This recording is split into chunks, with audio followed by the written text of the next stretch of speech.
Dr. H.S. Prema, she is a well-known dietitian based in Bangalore. ಅವರು ವೇರಣ್ಯ nutrition concepts ಅಂತ DVG ರಸ್ತೆಯಲ್ಲಿ ಅವ್ರದ್ದೇ ಆದಂತಹ ಒಂದು ಸಂಸ್ಥೆ ಇದೆ. ಅವರು she is an MSc PhD. ಅವರು particularly her PhD was on weight management and obesity. So ಅದರ ಬಗ್ಗೆ ಅವರು ಮಾಡಿರ್ತಕ್ಕಂಥದ್ದು.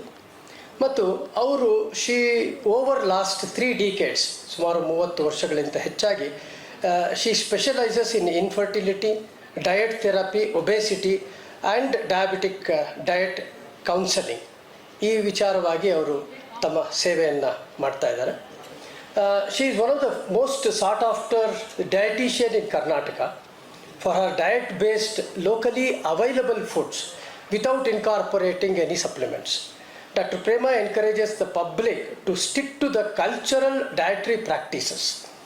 ಇವರು ಸಾಕಷ್ಟು ಟೈಮ್ಸ್ ಆರ್ಗನೈಸರ್ ಮತ್ತು TV ಡಿಸ್ಕಷನ್ಸಲ್ಲಿ, ಸಂವಾದಗಳಲ್ಲಿ ಮತ್ತು ಕಾಲಮಿಸ್ಟ್ ಆಗಿ ಸಾಕಷ್ಟು ಪತ್ರಿಕೆಗಳಲ್ಲೂ ಸಹ ಇವರ ಆರ್ಟಿಕಲ್ಸ್ ಬರ್ತಾ ಇರುತ್ತೆ.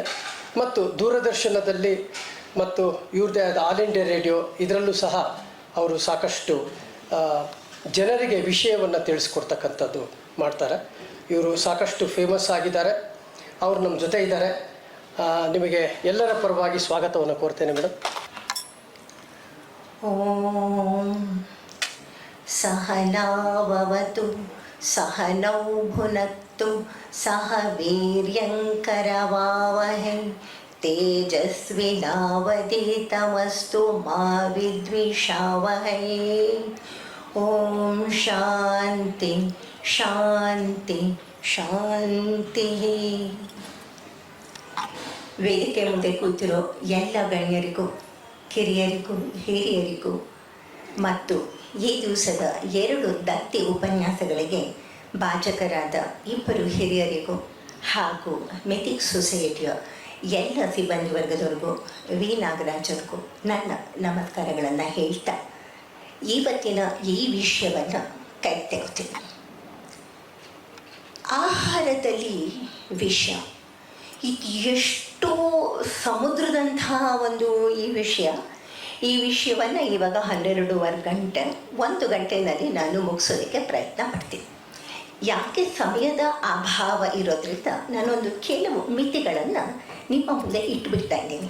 ಇಲ್ಲಿ ವಿಷಯಗಳು ಸಾವಿರಾರು ಇದೆ, ಸಾವಿರಾರು ಹೆಸರುಗಳಲ್ಲಿದೆ. ಅದನ್ನು ಯಾವುದನ್ನು ನಾನು ಇವತ್ತು ಮೆನ್ಷನ್ ಮಾಡೋಕ್ಕೆ ಹೋಗ್ತಾ ಇಲ್ಲ. ಮಾಡಿದರೆ ಅದು ನಾಳೆ ತನಕ ಬರೀ ಅದನ್ನೇ ಮಾಡ್ತಾ ಇರಬೇಕಾಗಿ ಬರುತ್ತೆ. ಹಾಗಾಗಿ ನಾನು ಒಂದು ಪದ ವಿಷ ಅಂತ ಅನ್ನೋದನ್ನು ಬಳಸ್ತೀನಿ. ನಾನು ಅದರದ್ದು ಡೀಟೇಲ್ಸ್ ಎಲ್ಲ ಹೋಗಲ್ಲ. ಇನ್ನೊಂದು, ಇವತ್ತು ನಾನು ತೆಗೆದುಕೊಂಡಿರೋದು ಬರೀ ಘನ ಆಹಾರಗಳಲ್ಲಿ ಮಾತ್ರ. ನಾನು ನೀರಿನ ವಿಷಯ ಮಾತಾಡ್ತಾ ಇಲ್ಲ, ಹಾಲಿನ ವಿಷಯ ಮಾತಾಡ್ತಾ ಇಲ್ಲ. ಏನು ಘನ ಆಹಾರ ನಾವು ತೆಗೆದುಕೊಳ್ತಿದ್ದೀವಿ ಅದರೊಳಗಿಂದ ಬರುವಂತಹ ವಿಷಯವನ್ನು ಮಾತ್ರ ನಾನಿವತ್ತು ಮಾತಾಡೋಕ್ಕೆ ಹೋಗ್ತಾ ಇದ್ದೀನಿ. ಆಹಾರದಲ್ಲಿ ವಿಷ ಹೇಗೆ ಸೇರಿಕೊಳ್ತು ಅನ್ನೋದಕ್ಕೆ ಒಂದು ಸ್ವಲ್ಪ ಹಿಂದೆ ಹೋಗೋಣ. ನಮ್ಮ ದೇಶಕ್ಕೆ ಹೊರಗಿನವರ ಆಕ್ರಮಣ ಮಾಡಿದಾಗ, ಅದರಲ್ಲೂ ಬ್ರಿಟಿಷರು ಆಕ್ರಮಣ ಮಾಡಿದಾಗ, ನಾನಿಲ್ಲಿ ಒಂದು ಪದವನ್ನು ಬಳಸ್ತೀನಿ. ಅನಾಗರಿಕ ಬ್ರಿಟಿಷರು ನಮ್ಮ ದೇಶಕ್ಕೆ ಆಕ್ರಮಣ ಮಾಡಿದಾಗ ನಮ್ಮ ದೇಶವನ್ನು ಅವ್ರು ಏನು ಹೇಳಿದ್ರು ಗೊತ್ತಾ?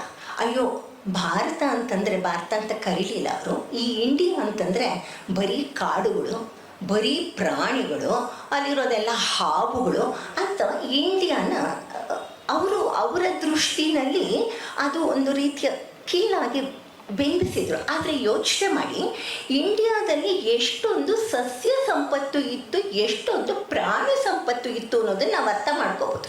ಅದು ಒಂದೇ ಅಲ್ಲ, ಭಾರತೀಯರು ಅದುವರ ತನಕ ತನ್ನ ಸುತ್ತಲೂ ಪರಿಸರದಲ್ಲಿ ಇರುವ ಈ ಸಸ್ಯ ಇರಬಹುದು, ಪ್ರಾಣಿಗಳಿರಬಹುದು, ಇದರ ಜೊತೆ ಹೇಗೆ ಸಹಬಾಳ್ವೆಯನ್ನು ಬಾಳ್ತಾ ಇದ್ರು ಅಂತ ಅನ್ನೋದಕ್ಕೆ ಈ ಒಂದು ಮಾತೆ ನಿದರ್ಶನ. ಭಾರತ ಅಂತಂದರೆ ಕಾಡು, ಸಸ್ಯಗಳು, ಎಲ್ಲೆಲ್ಲಿ ನೋಡಿದ್ರು ಹಾವು, ಎಲ್ಲೆಲ್ಲಿ ನೋಡಿದ್ರು ಹಸುಗಳು ಅಂತ ಹೇಳಬೇಕಾದ್ರೆ ನಾವು ಭಾರತೀಯರು ಅದರ ಜೊತೆ ಸಹಬಾಳ್ವೆಯನ್ನು ಮಾಡ್ತಾ ಇದ್ವಿ ಅಂತ ಅನ್ನೋದು ಸ್ಪಷ್ಟವಾಗಿ ಅರ್ಥ ಆಗುತ್ತೆ.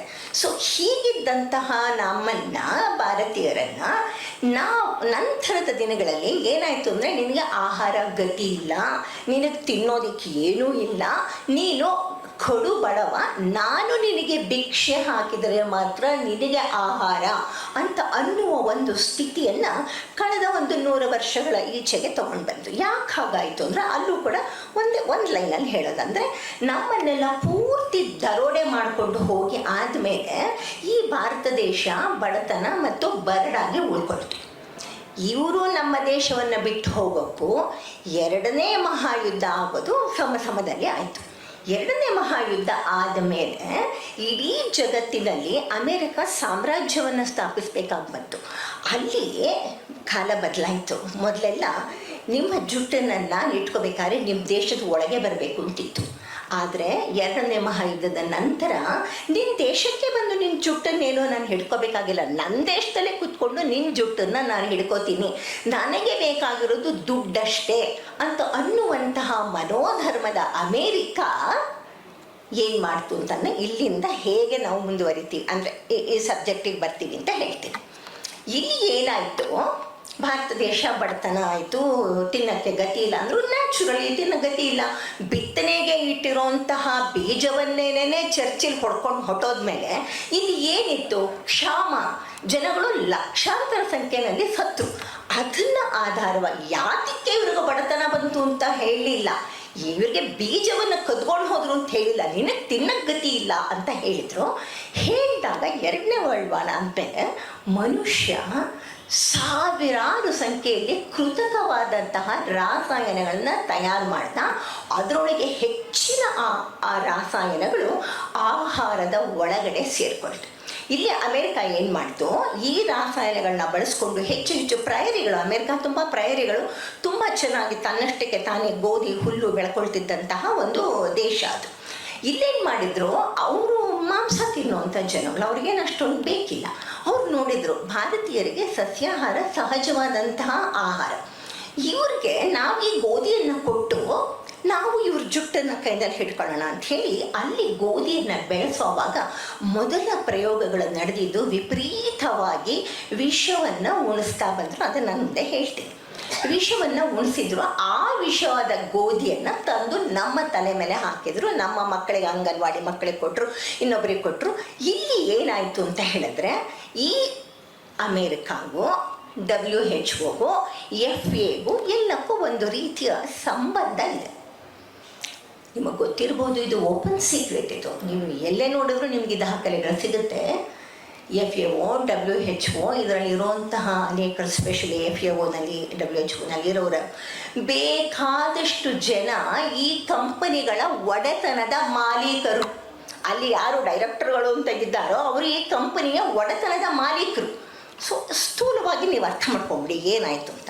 ಸೊ ಇಲ್ಲಿ ಏನು ಮಾಡಿದ್ರು, ಇಂಥದ್ದನ್ನೆಲ್ಲ ಪರ್ಮಿಟ್ ಮಾಡ್ತಾ ಬಂದರು, ಈ ವಿಷಯಗಳನ್ನು ಕೊಡೋದನ್ನು ಪರ್ಮಿಟ್ ಮಾಡ್ತಾ ಬಂದರು. ಸೊ ಇದು ಪರ್ಮಿಟೆಡ್, ಇದು ಯಾರು ಪರ್ಮಿಟ್ ಅಲ್ಲದೆ ಇರೋದನ್ನು ಮಾಡಿಲ್ಲ, ಪರ್ಮಿಟ್ ಆಗಿದೆ.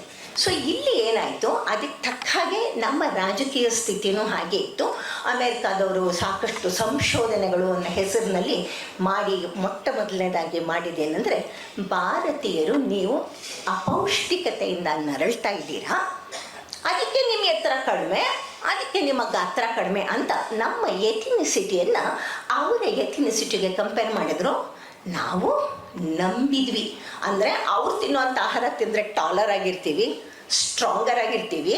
ಭಾರತೀಯರು ಕುಳ್ಳಗೆ ಸಣ್ಣಗೆ, ನಮ್ಮ ಎಥಿನಿಸಿಟಿ ಅದು. ಅದನ್ನು ಬಿಟ್ಟರೆ, ಎಥಿನಿಸಿಟಿಯನ್ನು ಬಿಟ್ಟರು, ನೀವು ತಿಂತಿರೋ ಆಹಾರ ಚೆನ್ನಾಗಿಲ್ಲ ಅಂತ ಹೇಳಿದರು. ಸೊ ಅಲ್ಲಿಗೆ ಇನ್ನೊಂದೇನು ಮಾಡಿದರು, ನಿಮ್ಮ ದೇಶದಲ್ಲಿ ನೀವು ಬೆಳೀತಿರೋ ಆಹಾರ ಸಾಲದು ಅಂತಂದ್ರು. ಸಾಲದು ಅಂತಂದಾಗ ನಾವೇನು ಮಾಡಬೇಕು, ಹೆಚ್ಚು ಹೆಚ್ಚು ಬೆಳಿಬೇಕು.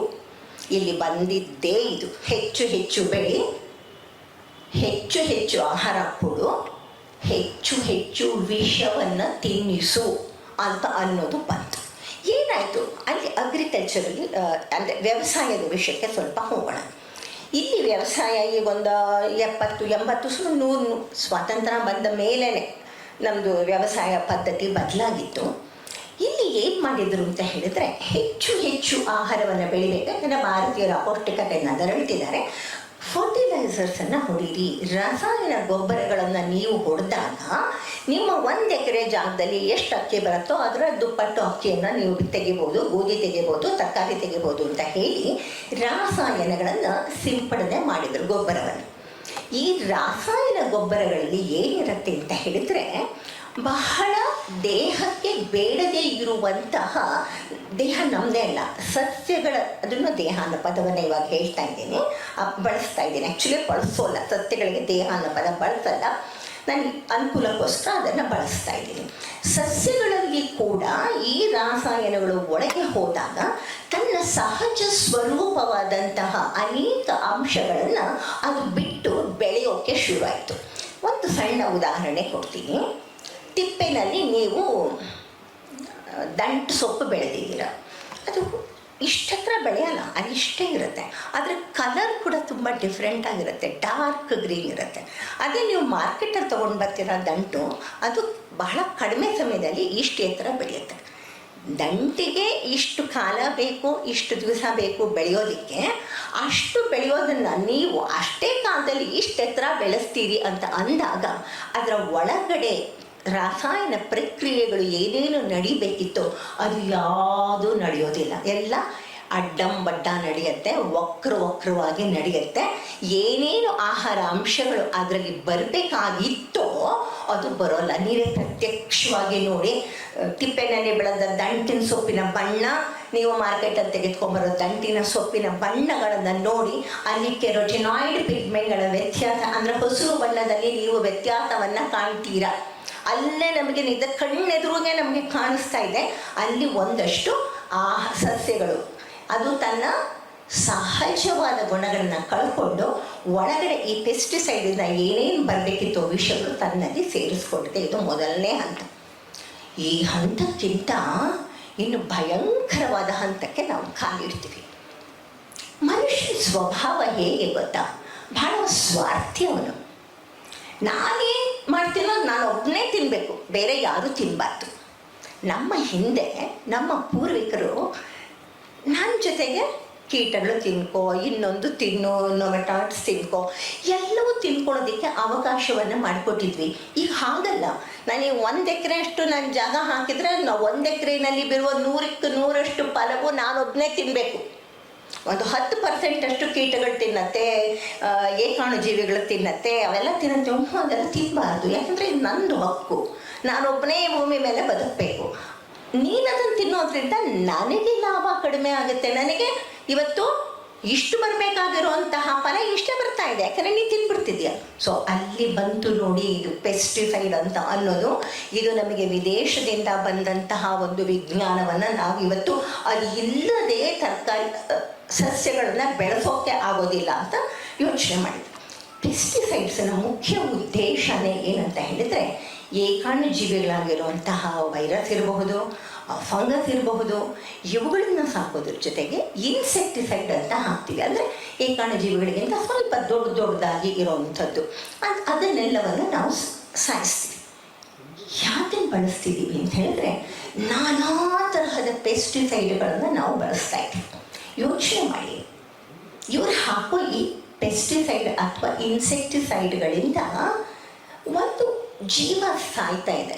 ಅಂದರೆ ಒಂದು ಏಕಾಣುಜೀವಿ ಸಾಯುತ್ತೆ, ಅಥವಾ ಇದು ಹೆಚ್ಚು ಸುಮಾರು ಜೀವಕೋಶಗಳು ಇರುವಂತಹ ದೊಡ್ಡದು ಬಸವನ ಹುಳ ಇರಬಹುದು, ಜೇನು ಹುಳ ಇರಬಹುದು, ಇರುವೆಗಳು ಇರ್ಬೋದು, ಅವು ಎಲ್ಲವೂ ಸಾಯ್ತಾ ಇದೆ. ಅಂದರೆ ಈ ವಿಷ ಜೀವವನ್ನು ಕೊಲ್ಲುವ ಶಕ್ತಿ ಇದೆ ಇದಕ್ಕೆ. ಜೀವವನ್ನು ಕೊಲ್ಲುತ್ತೆ, ಜೀವವನ್ನು ತೆಗೆದು ಬಿಡುತ್ತೆ. ಅಂಥದ್ದನ್ನು ನಾವು ಇವತ್ತು ಆಹಾರಗಳಲ್ಲಿ ನಿರ್ಭೆಳೆಯಿಂದ ಉಪಯೋಗಿಸ್ತಾ ಇದ್ದೀವಿ. 2 ರೀತಿ ಮಾಡ್ತೀವಿ. ಒಂದು ಕಾಂಟ್ಯಾಕ್ಟ್ ಸ್ಪ್ರೇ, ಇನ್ನೊಂದು ಸಿಸ್ಟಮಿಕ್ ಇಂಜೆಕ್ಷನಿಂದ. 2 ರೀತಿಯಲ್ಲಿ ಮಾಡ್ತೀವಿ. ನಾವು ಅನ್ಕೋತೀವಿ ಪೆಸ್ಟಿಸೈಡ್ಸ್ ಇದ್ರೆ ಏನಪ್ಪ, ಮನೆಗೆ ಬಂದು ತೊಳಿತೀವಿ.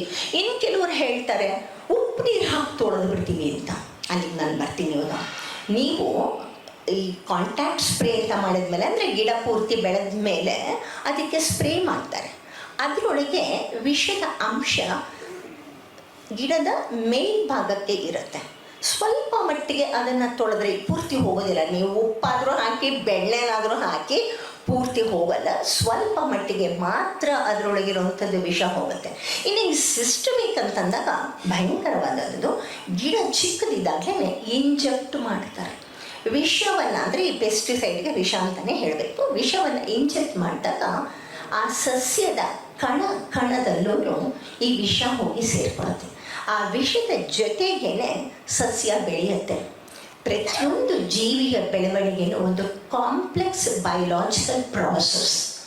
ಅದಕ್ಕೆ ನೀವು ಅಡ್ಡವನ್ನು ಕಟ್ಟಿದಾಗ ಅದು ಏನು ಪ್ರಕ್ರಿಯೆಗಳನ್ನು ಮಾಡಬೇಕು ಅಂದರೆ ಸಹಜವಾಗಿ ಹೇಗೆ ಬೆಳಿಬೇಕೋ, ಏನು ಆಗಬೇಕೋ ಅದು ಎಲ್ಲವೂ ಆಗದೆ ಸಸ್ಯಗಳಲ್ಲಿ ಕೂಡ ಫ್ರೀ ರಾಡಿಕಲ್ಸ್ ಉತ್ಪತ್ತಿ ಆಗತ್ತೆ. ಫ್ರೀ ರಾಡಿಕಲ್ಸ್ ಅಂತಂದರೆ ಏನೂ ಅಲ್ಲ, ಅದು ವಿಷ. ಇದು ಇಷ್ಟೇ ಸಾಕಾಗಲಿಲ್ಲ ನಮಗೆ, ಎಷ್ಟು ದುರಾಸೆ ನಮಗೆ ಅಂತ ಹೇಳಿದ್ರೆ, ನಾನು ಬೆಳೆದಿರೋ ಜಾಗದಲ್ಲಿ ನಾನು ಇವತ್ತು ದಂಟು ಬೆಳೆಸ್ತಾ ಇದ್ದೀನಿ. ನಾನು ದಂಟೇ ಬೆಳಿಬೇಕು, ಅದ್ರ ಪಕ್ಕದಲ್ಲಿ ವಿಷ್ಣು ಕ್ರಾಂತಿ ಬೆಳಿಬಾರ್ದು, ಅದ್ರ ಪಕ್ಕದಲ್ಲಿ ಒಂದೆಲಗ ಬೆಳಿಬಾರ್ದು, ಅದ್ರ ಪಕ್ಕದಲ್ಲಿ ಇನ್ನೊಂದು ಏನೋ ಬೆಳಿಬಾರ್ದು. ಅದಕ್ಕೆ ನಾನು ಏನು ಮಾಡ್ತಿದ್ದೀನಿ, ಹರ್ಬಿಸೈಡ್ ಅಂತ ಹೊಡಿತಿದ್ದೀವಿ. ಅಂದರೆ ಈಗ ಪೆಸ್ಟಿಸೈಡು, ಇನ್ಸೆಕ್ಟಿಸೈಡು ಪ್ರಾಣಿಗಳನ್ನ ನಾಶ ಮಾಡೋಕ್ಕೆ. ಈ ಹರ್ಬಿಸೈಡ್ ಅಂತ ಅನ್ನೋದನ್ನು ಮಾಡಿದ್ರಿಂದ ಸಾಕಷ್ಟು ತರಹದ ಔಷಧೀಯ ಗಿಡಗಳನ್ನು ನಾವು ಕಳ್ಕೊಂಡ್ಬಿಟ್ಟಿದ್ದೀವಿ. ಅದೇ ನಮಗೆ ಸಿಕ್ಕೋಕ್ಕೂ ಸಾಧ್ಯ ಅಲ್ಲ. ಉದಾಹರಣೆಗೆ ವಿಷ್ಣು ಕ್ರಾಂತಿ ಅಂತ ಅನ್ನುವಂಥದ್ದು ಒಂದು ಗಿಡ ನಮ್ಮ ಜ್ವರಕ್ಕೆ ತುಂಬ ಬೇಕಾಗಿದೆ. ಇವತ್ತು ಎಲ್ಲಿ ಹುಡುಕ್ತೀರಾ ನೀವು ವಿಷ್ಣು ಕ್ರಾಂತಿ ಅಂತ? ಅಂಥದ್ದು ಸಾವಿರಾರಿದೆ. ಇವುಗಳು ಎಲ್ಲವನ್ನೂ ನಾವು ಸಾಯಿಸ್ಬಿಟ್ಟು ನನ್ನ ಜಾಗದಲ್ಲಿ ನಾನು ಏನು ಬೆಳೆಸ್ತಿದ್ದೀನೋ ಅದು ಮಾತ್ರ ಇರಬೇಕು ಅಂತ ಹೇಳಿ ಈ ಫಂಗಿಸೈಡು ಬರುತ್ತೆ, ಇದರೊಳಗೇನೆ ವೀಡಿಸೈಡ್ ಬರುತ್ತೆ. ವೀಡ್ಗಳು ಅಂತ ಕರೀತಾರೆ. ಏನ್ರಿ ವೀಡ್ ಅಂತಂದರೆ ಇವ್ರ ದೃಷ್ಟಿಯಲ್ಲಿ ನನಗೇನು ಬೇಡವೋ ಅದು ಮಾತ್ರ, ಅದೆಲ್ಲವೂ ವೀಡು. ಆದರೆ ನನಗೆ ಬೇಕಪ್ಪ, ವಿಷ್ಣು ಕ್ರಾಂತಿ ಬೇಕು, ಒಂದೆಲಗ ಬೇಕು, ಇನ್ನು ಅವೆಲ್ಲ ನನಗೆ ಬೇಕು. ಇಲ್ಲ, ನಿನಗೇನು ಬೇಕಾಗಿದೆ ನಾನು ನೋಡಲ್ಲ, ಬೆಳೆಯೋನು ನನಗೆ ಅದು ಬೇಕಾಗಿಲ್ಲ, ನಾನು ವೀಡ್ ಅಂತ ಕರಿತೀನಿ. ವೀಡ್ ಅಂತ ಕರೆದು ವೀಡಿಸೈಡ್, CID ಸೈಡ್ ಅಂತ ಅನ್ನೋದೆಲ್ಲ ಕೊಲ್ಲೋದಿಕ್ಕೆ ಬಳಸುವಂಥದ್ದು ಪದ. ಈ ವೀಡಿಸೈಡನ್ನು ಹಾಕಿ ನಾನು ಅದನ್ನೆಲ್ಲವನ್ನು ಹಾಳು ಮಾಡಿದೆ. ಸೊ ಇಲ್ಲಿ ಏನಾಯಿತು, ಅಷ್ಟೊತ್ತಿಗೆ ಫರ್ಟಿಲೈಸರಿಂದ ಬೆಳೀತಾ ಇದೆ, ಇನ್ಸೆಕ್ಟಿಸೈಡ್ಗಳು, ಪೆಸ್ಟಿಸೈಡ್ಗಳನ್ನ ಒಳಗೆ ತುಂಬಿಕೊಂಡಿದೆ. ಜೊತೆಗೆ ನೀವು ವೀಡಿಸೈಡ್ಗಳನ್ನ ಹಾಕಿ ಸ್ಪ್ರೇ ಮಾಡ್ತೀರಾ, ಮಣ್ಣಲ್ಲಿ ಕೂಡ ನೀವು ಅದನ್ನು ಬೆರೆಸ್ತಿದ್ದೀರಾ. ಮಣ್ಣಲ್ಲಿ ಈ ವಿಷಗಳನ್ನು ತನ್ನ ಬೇರಿನ ಮೂಲಕ ತೆಗೆದುಕೊಂಡು ಸಸ್ಯಗಳು ಬೆಳೀತಾ ಇದೆ. ಅಲ್ಲಿ ಇನ್ನೊಂದಷ್ಟು ನೀವು ವಿಷವನ್ನು ಅದರ ತಲೆಯ ಮೇಲೆ ಹಾಕಿದ್ರಿ. ಇಷ್ಟಕ್ಕೆ ಮುಗಿಸ್ಬಿಟ್ವವ ನಾವು ಮನುಷ್ಯನ ಆಸೆ ಎಷ್ಟಿದೆ ಅಂತ ಹೇಳಿದ್ರೆ ಅವನಿಷ್ಟಕ್ಕೆ ನಿಲ್ಲಲಿಲ್ಲ ಅವನ ಆಸೆ. ಅವನೇನು ಮಾಡ್ದ, ಇರು ಸ್ವಲ್ಪ ತಡಿ, ಇನ್ನೂ ಒಂಚೂರು ವಿಷ ಹಾಕಬಹುದು ಇದಕ್ಕೆ, ಯಾಕೆಂದರೆ ಮೇಲ್ನೋಟಕ್ಕೇನು ಸ್ವರೂಪ ಬದಲಾಗಿಸ್ಕೊಟ್ಟಿಲ್ಲ. ಒಳಗಡೆ ಬದಲಾಗಿಸ್ಕೊಂಡ್ರು ನಿಮ್ಗೆ ಗೊತ್ತಾಗಲ್ಲ, ಯಾರಿಗೂ ಗೊತ್ತಾಗಲ್ಲ. ನಾನು ಒಳಗಿನ ಸ್ವರೂಪವನ್ನು ಬದಲಾಗಿಸ್ಬಿಟ್ಟು ನಿಮ್ಗೆ ಕೊಡ್ತಿದ್ದೀನಿ. ಮೇಲ್ನೋಟಕ್ಕೆ ಗೋಧಿ ಥರನೇ ಇದೆಯಲ್ವಾ, ಅದಕ್ಕೆ ನಾನೇನು ಮಾಡ್ತೀನಿ, ಇನ್ನೂ ಒಂದಷ್ಟು ವಿಷವನ್ನು ಹಾಕ್ತೀನಿ, ಮೇಲಿನ ಸ್ವರೂಪನೂ ಕೆಡದೇ ಇರೋ ಹಾಗೆ ಅಂತ ಹೇಳಿ ಅಲ್ಲಿಂದ ಇಲ್ಲಿಗೆ ಬರುತ್ತಲ್ಲ, ಏನು ಹೇಳ್ತೀವಿ, ಟ್ರಾನ್ಸ್ಪೋರ್ಟೇಷನ್ ಟೈಮು ಸಾಕಷ್ಟು ಸಮಯ. ಇಲ್ಲಿ ಏನು ಮಾಡಿದ್ರು, ಅಮೇರಿಕಾಂಡ ನಮಗೆ ಇಲ್ಲಿ ಗೋಧಿ ಬಂತು. ಹೇಗೆ ಅಂತ ಹೇಳಿದ್ರೆ ನಾನು ಪ್ರತ್ಯಕ್ಷವಾಗಿ ನೋಡಿದ್ನಿ, ಹಡಗುಗಳಲ್ಲಿ ಗೋಧಿ ತರ್ತಾರೆ. ಎಷ್ಟು ದೊಡ್ಡದಾಗಿರುತ್ತೆ ಅಂದರೆ ಈ ಹಾಲಿನ 3 ಪಟ್ಟಷ್ಟು ದೊಡ್ಡ ತೊಟ್ಟಿಗಳ ಥರ ಇರುತ್ತೆ. ಅದರೊಳಗೆ ಗೋಧಿಯನ್ನು ತುಂಬಿರ್ತಾರೆ. ಆ ಗೋಧಿ ಅಲ್ಲಿಂದ ಇಲ್ಲಿಗೆ ಬರಬೇಕಾದ್ರೆ ದಾರಿನಲ್ಲಿ ಸಾಕಷ್ಟು ಸತಿ ಫಂಗಿಸೈಡ್ಗಳನ್ನ ಹೊಡಿತಾರೆ, ಔಷಧಿಗಳನ್ನ ಹೊಡಿತಾರೆ. ಯಾಕೆಂದರೆ ಶೆಲ್ಫ್ ಲೈಫ್ ಜಾಸ್ತಿ ಆಗಬೇಕು. ಅಲ್ಲಿಂದ ಇಲ್ಲಿಗೆ ಬರೋಷ್ಟಕ್ಕೆ ಗೋಧಿ ಮುಗ್ಗಿದ್ದಕ್ಕೆ ಹುಳು ಬರುತ್ತೆ. ಹುಳು ಬಂದರೆ ಮುಗ್ಗಿದ್ರೆ ನೀವು ಕೊಂಡ್ಕೊಳ್ತೀರಾ? ಕೊಂಡ್ಕೊಳ್ಳೋದಿಲ್ಲ. ಅದಕ್ಕೆ ಏನು ಮಾಡ್ತೀವಿ ನಾವು, ಅದಕ್ಕೆ ಕೂಡ ಒಂದಷ್ಟು ವಿಷವನ್ನು ಸೇರಿಸಿ ಅಲ್ಲೂ ಏನೂ ಯಾವುದೂ ಬರಬಾರ್ದು, ಗೋಧಿಯನ್ನು ಕೆಡಿಸ್ಬಾರ್ದು ಅಂತ ಹೇಳಿ ಅಲ್ಲಿ ಅದರ ಮೇಲೆ ನಾವು ಲೋಡ್ ಮಾಡ್ತೀವಿ. ಬರೀ ಅಮೇರಿಕಾದಿಂದ ಬಂದಿದ್ದ ಸಾಮಾನಿಗೆ ಮಾತ್ರ ಹೇಳೋದಿಲ್ಲ, ಇಲ್ಲಿ ಕೂಡ ನಾವು ವಿಪರೀತವಾಗಿ ದಾಸ್ತಾನನ್ನು ಇಟ್ಕೊಂಡಾಗ ನಮ್ಮ ಗೋಡೌನ್ಗಳಲ್ಲಿ ನಾವು ಸ್ಪ್ರೇ ಮಾಡ್ತೀವಿ, ಫ್ಯೂಮಿಗೇಟ್ ಮಾಡ್ತೀವಿ. ಯಾಕೆಂದರೆ ಹಾಳಾಗಬಾರ್ದು ನಂದಿವತ್ತು. ಅದಕ್ಕಾಗೆ ನೋಡಿ, ನೀವು ಯೋಚನೆ ಮಾಡಿ, ಹೆಚ್ಚಿನವರು ಯಾತಕ್ಕೆ ರೇಷನ್ನಲ್ಲಿ ಬರುತ್ತಲ್ಲ PDS ಅಲ್ಲಿ ಯಾಕೆ ಬಳಸೋದಿಲ್ಲ ಅಂದರೆ ವಿಪರೀತವಾಗಿ ಇದನ್ನೆಲ್ಲ ಹೊಡೆದು ಇರೋದನ್ನೇ ಕೊಡ್ತಾ ಇರೋದು ಆಗಿದೆ. ಸೊ ಇಲ್ಲಿ ಇನ್ನೊಂದಷ್ಟು ನಾವು ವಿಷವನ್ನು ಸೇರಿಸ್ತಾ ಇದ್ದೀವಿ. ಇಷ್ಟೇ ಆದರೆ ಏನೋ ಅನ್ಬೋದಾಗಿತ್ತು. ನಮಗೆಲ್ಲ ಒಂಥರ ಹುಚ್ಚಲ್ಲ, ಕ್ಯಾಲಿಫೋರ್ನಿಯಾನ ಹಣ್ಣು ತಿನ್ನಬೇಕು ನಾನು, ಅಲ್ಲಿಂದ ಎಲ್ಲವನ್ನು ಸ್ವಿಟ್ಜರ್ಲ್ಯಾಂಡಿಂದ ಬಂದಿರುವಂತಹ ಸೇಬ್ ತಿನ್ನಬೇಕು, ನ್ಯೂಜಿಲ್ಯಾಂಡಿಂದ ಬಂದಿರುವಂತಹ ಸೇಬ್ ತಿನ್ನಬೇಕು, ಇನ್ನೆಲ್ಲಿಂದನೋ ಬಂದಿರೋ ಕಿವಿ ಹಣ್ಣು ತಿನ್ನಬೇಕು ಅನ್ನೋಂಥ ಹುಚ್ಚು ನಮಗೆ.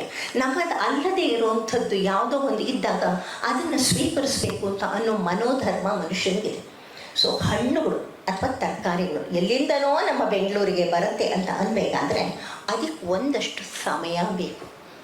ಇಲ್ಲೇನು ಮಾಡ್ತಾನೆ ರೈತ, ಹಣ್ಣಾಗೋ ತನಕ, ಪಕ್ವ ಆಗೋ ತನಕ ಯಾವ ರೈತನೂ ಕಾಯ್ತಾ ಇಲ್ಲ. ಇವರದು ಕಾಯಾಗಿರೋವಾಗಲೇ ಅದನ್ನು ಕಿತ್ತುಬಿಟ್ಟು ಟ್ರಾನ್ಸ್ಪೋರ್ಟೇಷನ್ಗೆ ಸುಲಭ, ಕೀಳೋದಕ್ಕೆ ಸುಲಭ. ಒಂದೇ ದಿವಸದಲ್ಲೇ ಒಂದು ಮಾವಿನ ಮರದಲ್ಲಿರೋ ಎಲ್ಲ ಹಣ್ಣುಗಳನ್ನು ಕಿತ್ತುಬಿಟ್ರೆ ಅವನಿಗಲ್ಲಿ ದುಡ್ಡು ಉಳಿಯತ್ತಲ್ವ. ದುಡ್ಡು ಉಳಿಯೋದೊಂದೇ, ದುಡ್ಡು ಮಾಡೋದೊಂದೇ ಮನುಷ್ಯನಿಗೆ ಇವತ್ತು ಇರೋದು, ಬೇರೆ ಇನ್ನೇನೂ ಇಲ್ಲ. ಸೊ ಅದನ್ನೆಲ್ಲನೂ ಅವನೇನು ಮಾಡ್ತಾನೆ, ಕಿತ್ತುಬಿಟ್ಟು ಕ್ಲೈಮೆಟ್ರಿಕ್ ಹಣ್ಣುಗಳು, ಹೆಚ್ಚಿನ ಹಣ್ಣುಗಳೆಲ್ಲ ಕ್ಲೈಮೆಟ್ರಿಕ್ ಹಣ್ಣುಗಳು. ಅಂದರೆ ನೀವು ಕಿತ್ತಿಟ್ಟ ಮೇಲೂ ಕೂಡ ಹಣ್ಣಾಗ್ತಾ ಇರುತ್ತೆ ಅದು. ನೀವು ಸೀಬೆ ಹಣ್ಣು ಕೊಂಡ್ಕೊಂಡು ಬಂದಿದ್ದೀರಾ, ನೀವು ಒಂದು ವಾರ ತಿನ್ನಲಿಲ್ಲ ಅಂದರೆ ಇಡೀ ಮನೆ ಸೀಬೆ ಹಣ್ಣಿನ ಘಮ ಬರ್ತಾ ಇರುತ್ತೆ. ಅದು ತನ್ನಷ್ಟಕ್ಕೆ ತಾನು ಹಣ್ಣಾಗುತ್ತೆ. ಈ ತನ್ನಷ್ಟಕ್ಕೆ ತಾನು ಹಣ್ಣಾಗ್ಬಿಟ್ರೆ ಟ್ರಾನ್ಸ್ಪೋರ್ಟೇಷನಲ್ಲಿ ಹಣ್ಣಾಗೋದು ಒಂದೇ ಅಲ್ಲ, ಒಳಗೆ ಜ್ಯೂಸ್ ಆಗಿಬಿಟ್ಟು ತೆಗೆದು ಬೀಸಾಕ್ಬೇಕಾಗಿ ಬರುತ್ತೆ. ಏನು ಮಾಡ್ತಾರೆ ಗೊತ್ತಿದೆಯಾ?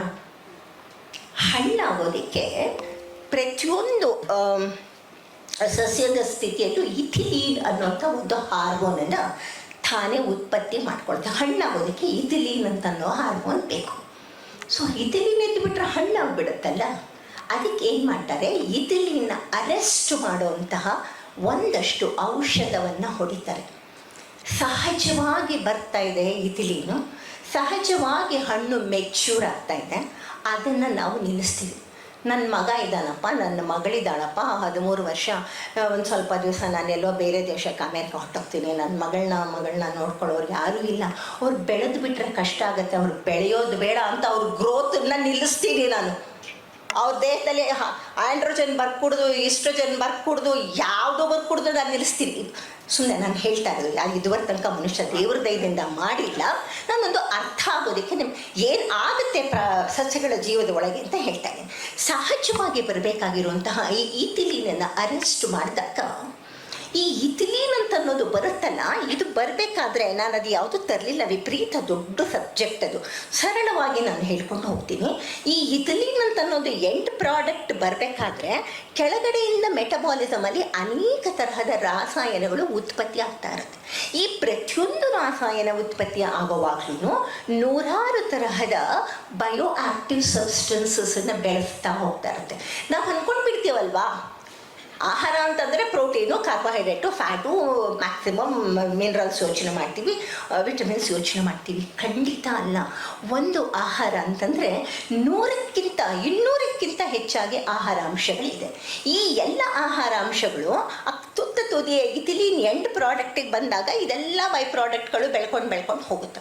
ನೀವು ಅದನ್ನು ಅರೆಸ್ಟ್ ಮಾಡಿಬಿಟ್ಟು ಹೊರಗಡೆಯಿಂದ ನೀವು ಅದಕ್ಕೆ ಏನೆಲ್ಲ ಮಾಡಿದಾಗ ಇಲ್ಲಿ ಈ ಕ್ರಿಯೆಗಳೆಲ್ಲ ಸ್ಥಗಿತಗೊಳ್ಳುತ್ತೆ, ಸ್ಥಗಿತವಾಗಿಬಿಡುತ್ತೆ.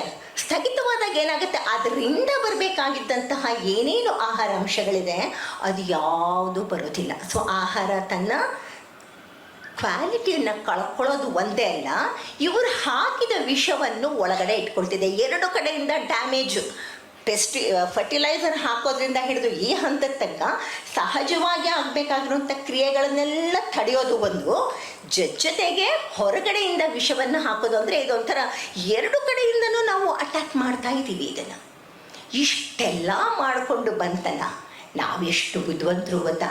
ಇದನ್ನೆಲ್ಲ ತಗೊಂಡು ಅಡುಗೆ ತಯಾರು ಮಾಡ್ತೀವಿ. ನಾನು ಮಾಡೋ ಅಡುಗೆ ಅಂದರೆ ಗೃಹಿಣಿಗೆ ಮನೆಯಲ್ಲಿ ಆಗೋದಲ್ಲ, ಹೊರಗಡೆ ಮಾರ್ಕೆಟೆಡ್ ಅಡುಗೆಗಳ ವಿಷಯಕ್ಕೆ ಬರ್ತಾ ಇದ್ದೀನಿ. ಅಲ್ಲಿ ಯಾವ್ಯಾವ ತರಹ ವಿಷಗಳನ್ನು ಸೇರಿಸ್ತೀವಿ ಅಂತ ಅನ್ನೋದನ್ನು ನೋಡೋಣ. ಈ ಮಾರ್ಕೆಟೆಡ್ ಅಡುಗೆಗಳು ಬಂದಾಗ, ಅಂದರೆ ಈ ಪ್ಯಾಕೇಜ್ಡ್ ಫುಡ್ ಬಂದಾಗ, ಪ್ರತಿಯೊಂದು ಕಂಪನಿನಲ್ಲೂ ಯೋಚನೆ ಮಾಡೋದೇನು ಗೊತ್ತಾ, ನನ್ನ ಪ್ರಾಡಕ್ಟ್ ನಿನ್ನ ಪ್ರಾಡಕ್ಟ್ಗಿಂತ ಚೆನ್ನಾಗಿರಬೇಕು, ನನ್ನ ಪ್ರಾಡಕ್ಟು ಶೆಲ್ಫ್ ಲೈಫ್ ಜಾಸ್ತಿ ಇರಬೇಕು. ಶೆಲ್ಫ್ ಲೈಫ್ ಅಂತಂದರೆ ಆಹಾರ ಕೆಡಬಾರ್ದು, ಕೆಡದೇ ಇರೋ ಹಾಗೆ.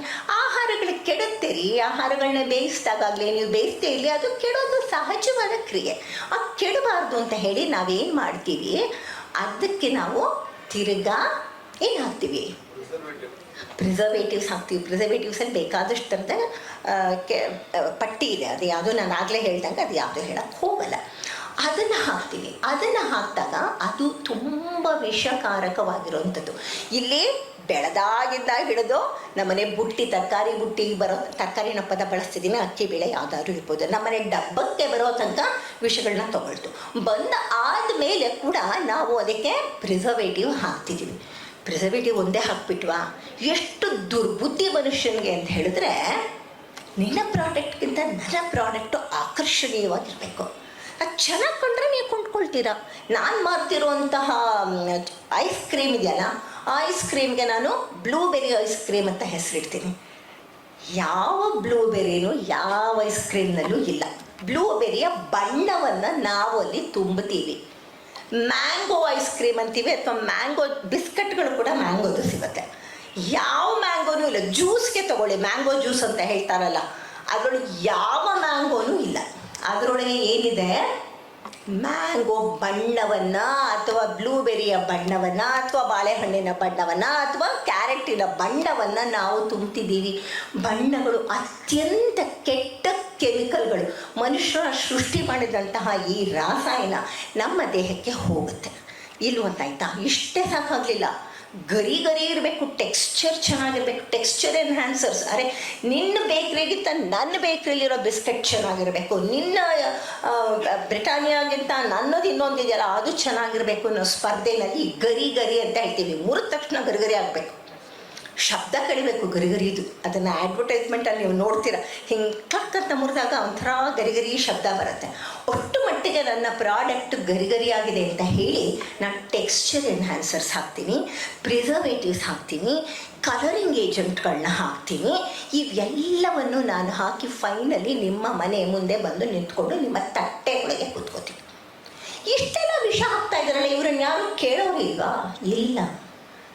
ಆಗಲೇ ಹೇಳಿದ್ನಲ್ಲ, ಈ ವಿಷವನ್ನು ತಯಾರು ಮಾಡುವಂತಹ ಅನೇಕ ಕಂಪನಿಯ ಮಾಲೀಕರು FAO WHO ಒಳ್ಳೆಯ ಅಧಿಕಾರವನ್ನು ಹಿಡ್ಕೊಂಡಿದ್ದಾರೆ. ಇವರು ಯಾವತ್ತೂ ಇದನ್ನು ಬ್ಯಾನ್ ಮಾಡೋದಿಲ್ಲ.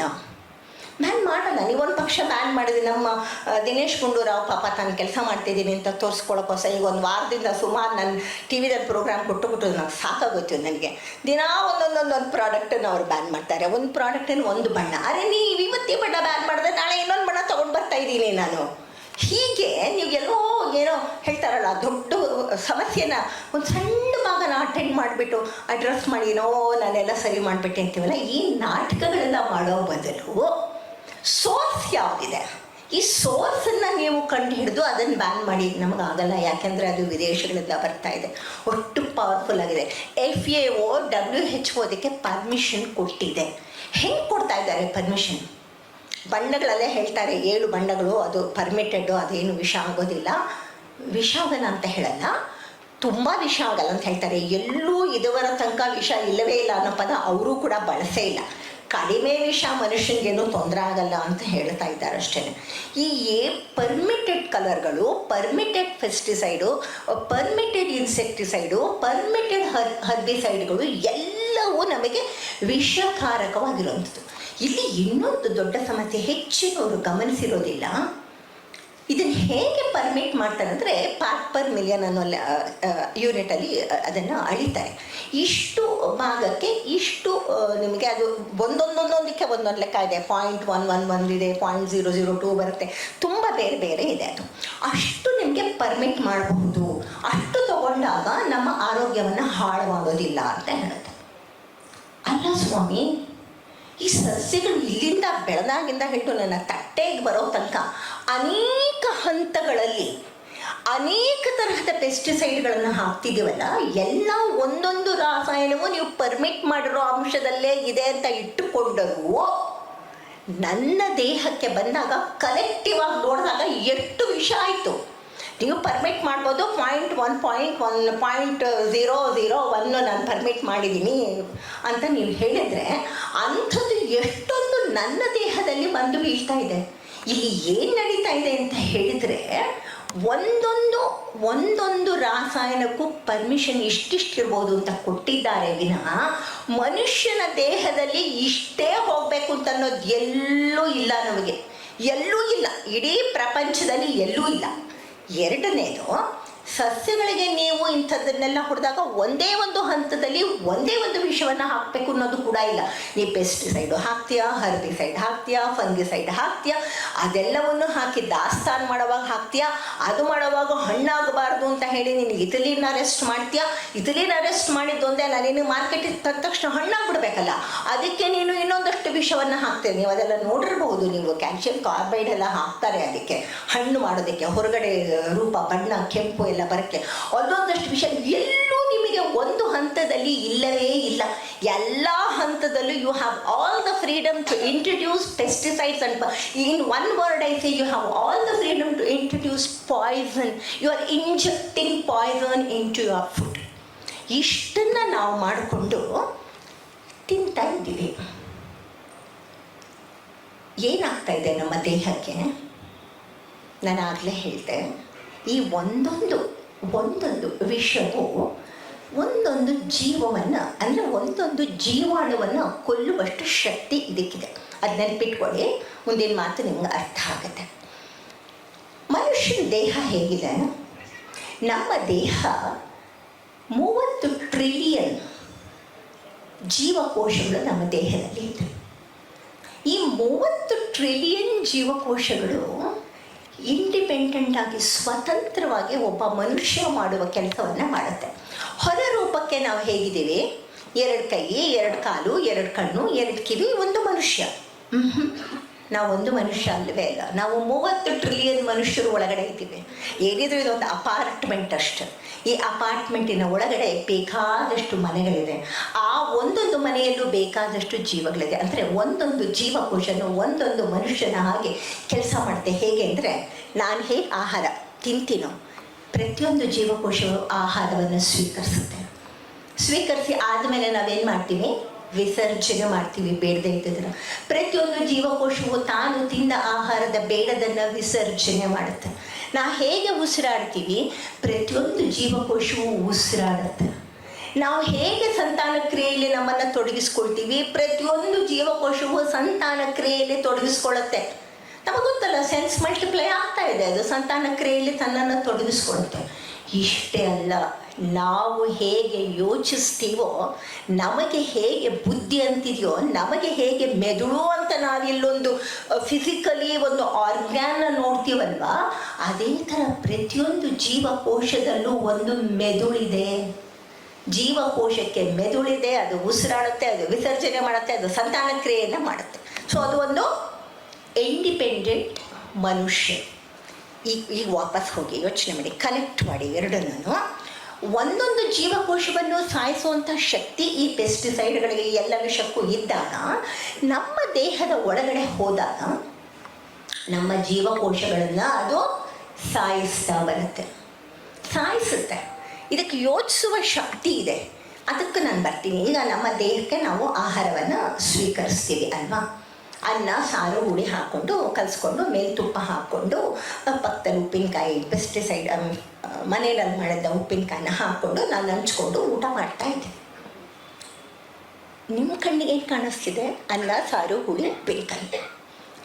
ನಾಲಿಗೆಯಿಂದ ಒಳಗೆ ಹೋದ ತಕ್ಷಣ ನಿಮ್ಮ ನಿಮ್ಮ ಜಠರಾಂಗಕ್ಕೆ ಹೋದ ತಕ್ಷಣ ಅದು ಒಂದು ಮೆಸೇಜನ್ನು ಕೊಡುತ್ತೆ ಮೆದುಳಿಗೆ.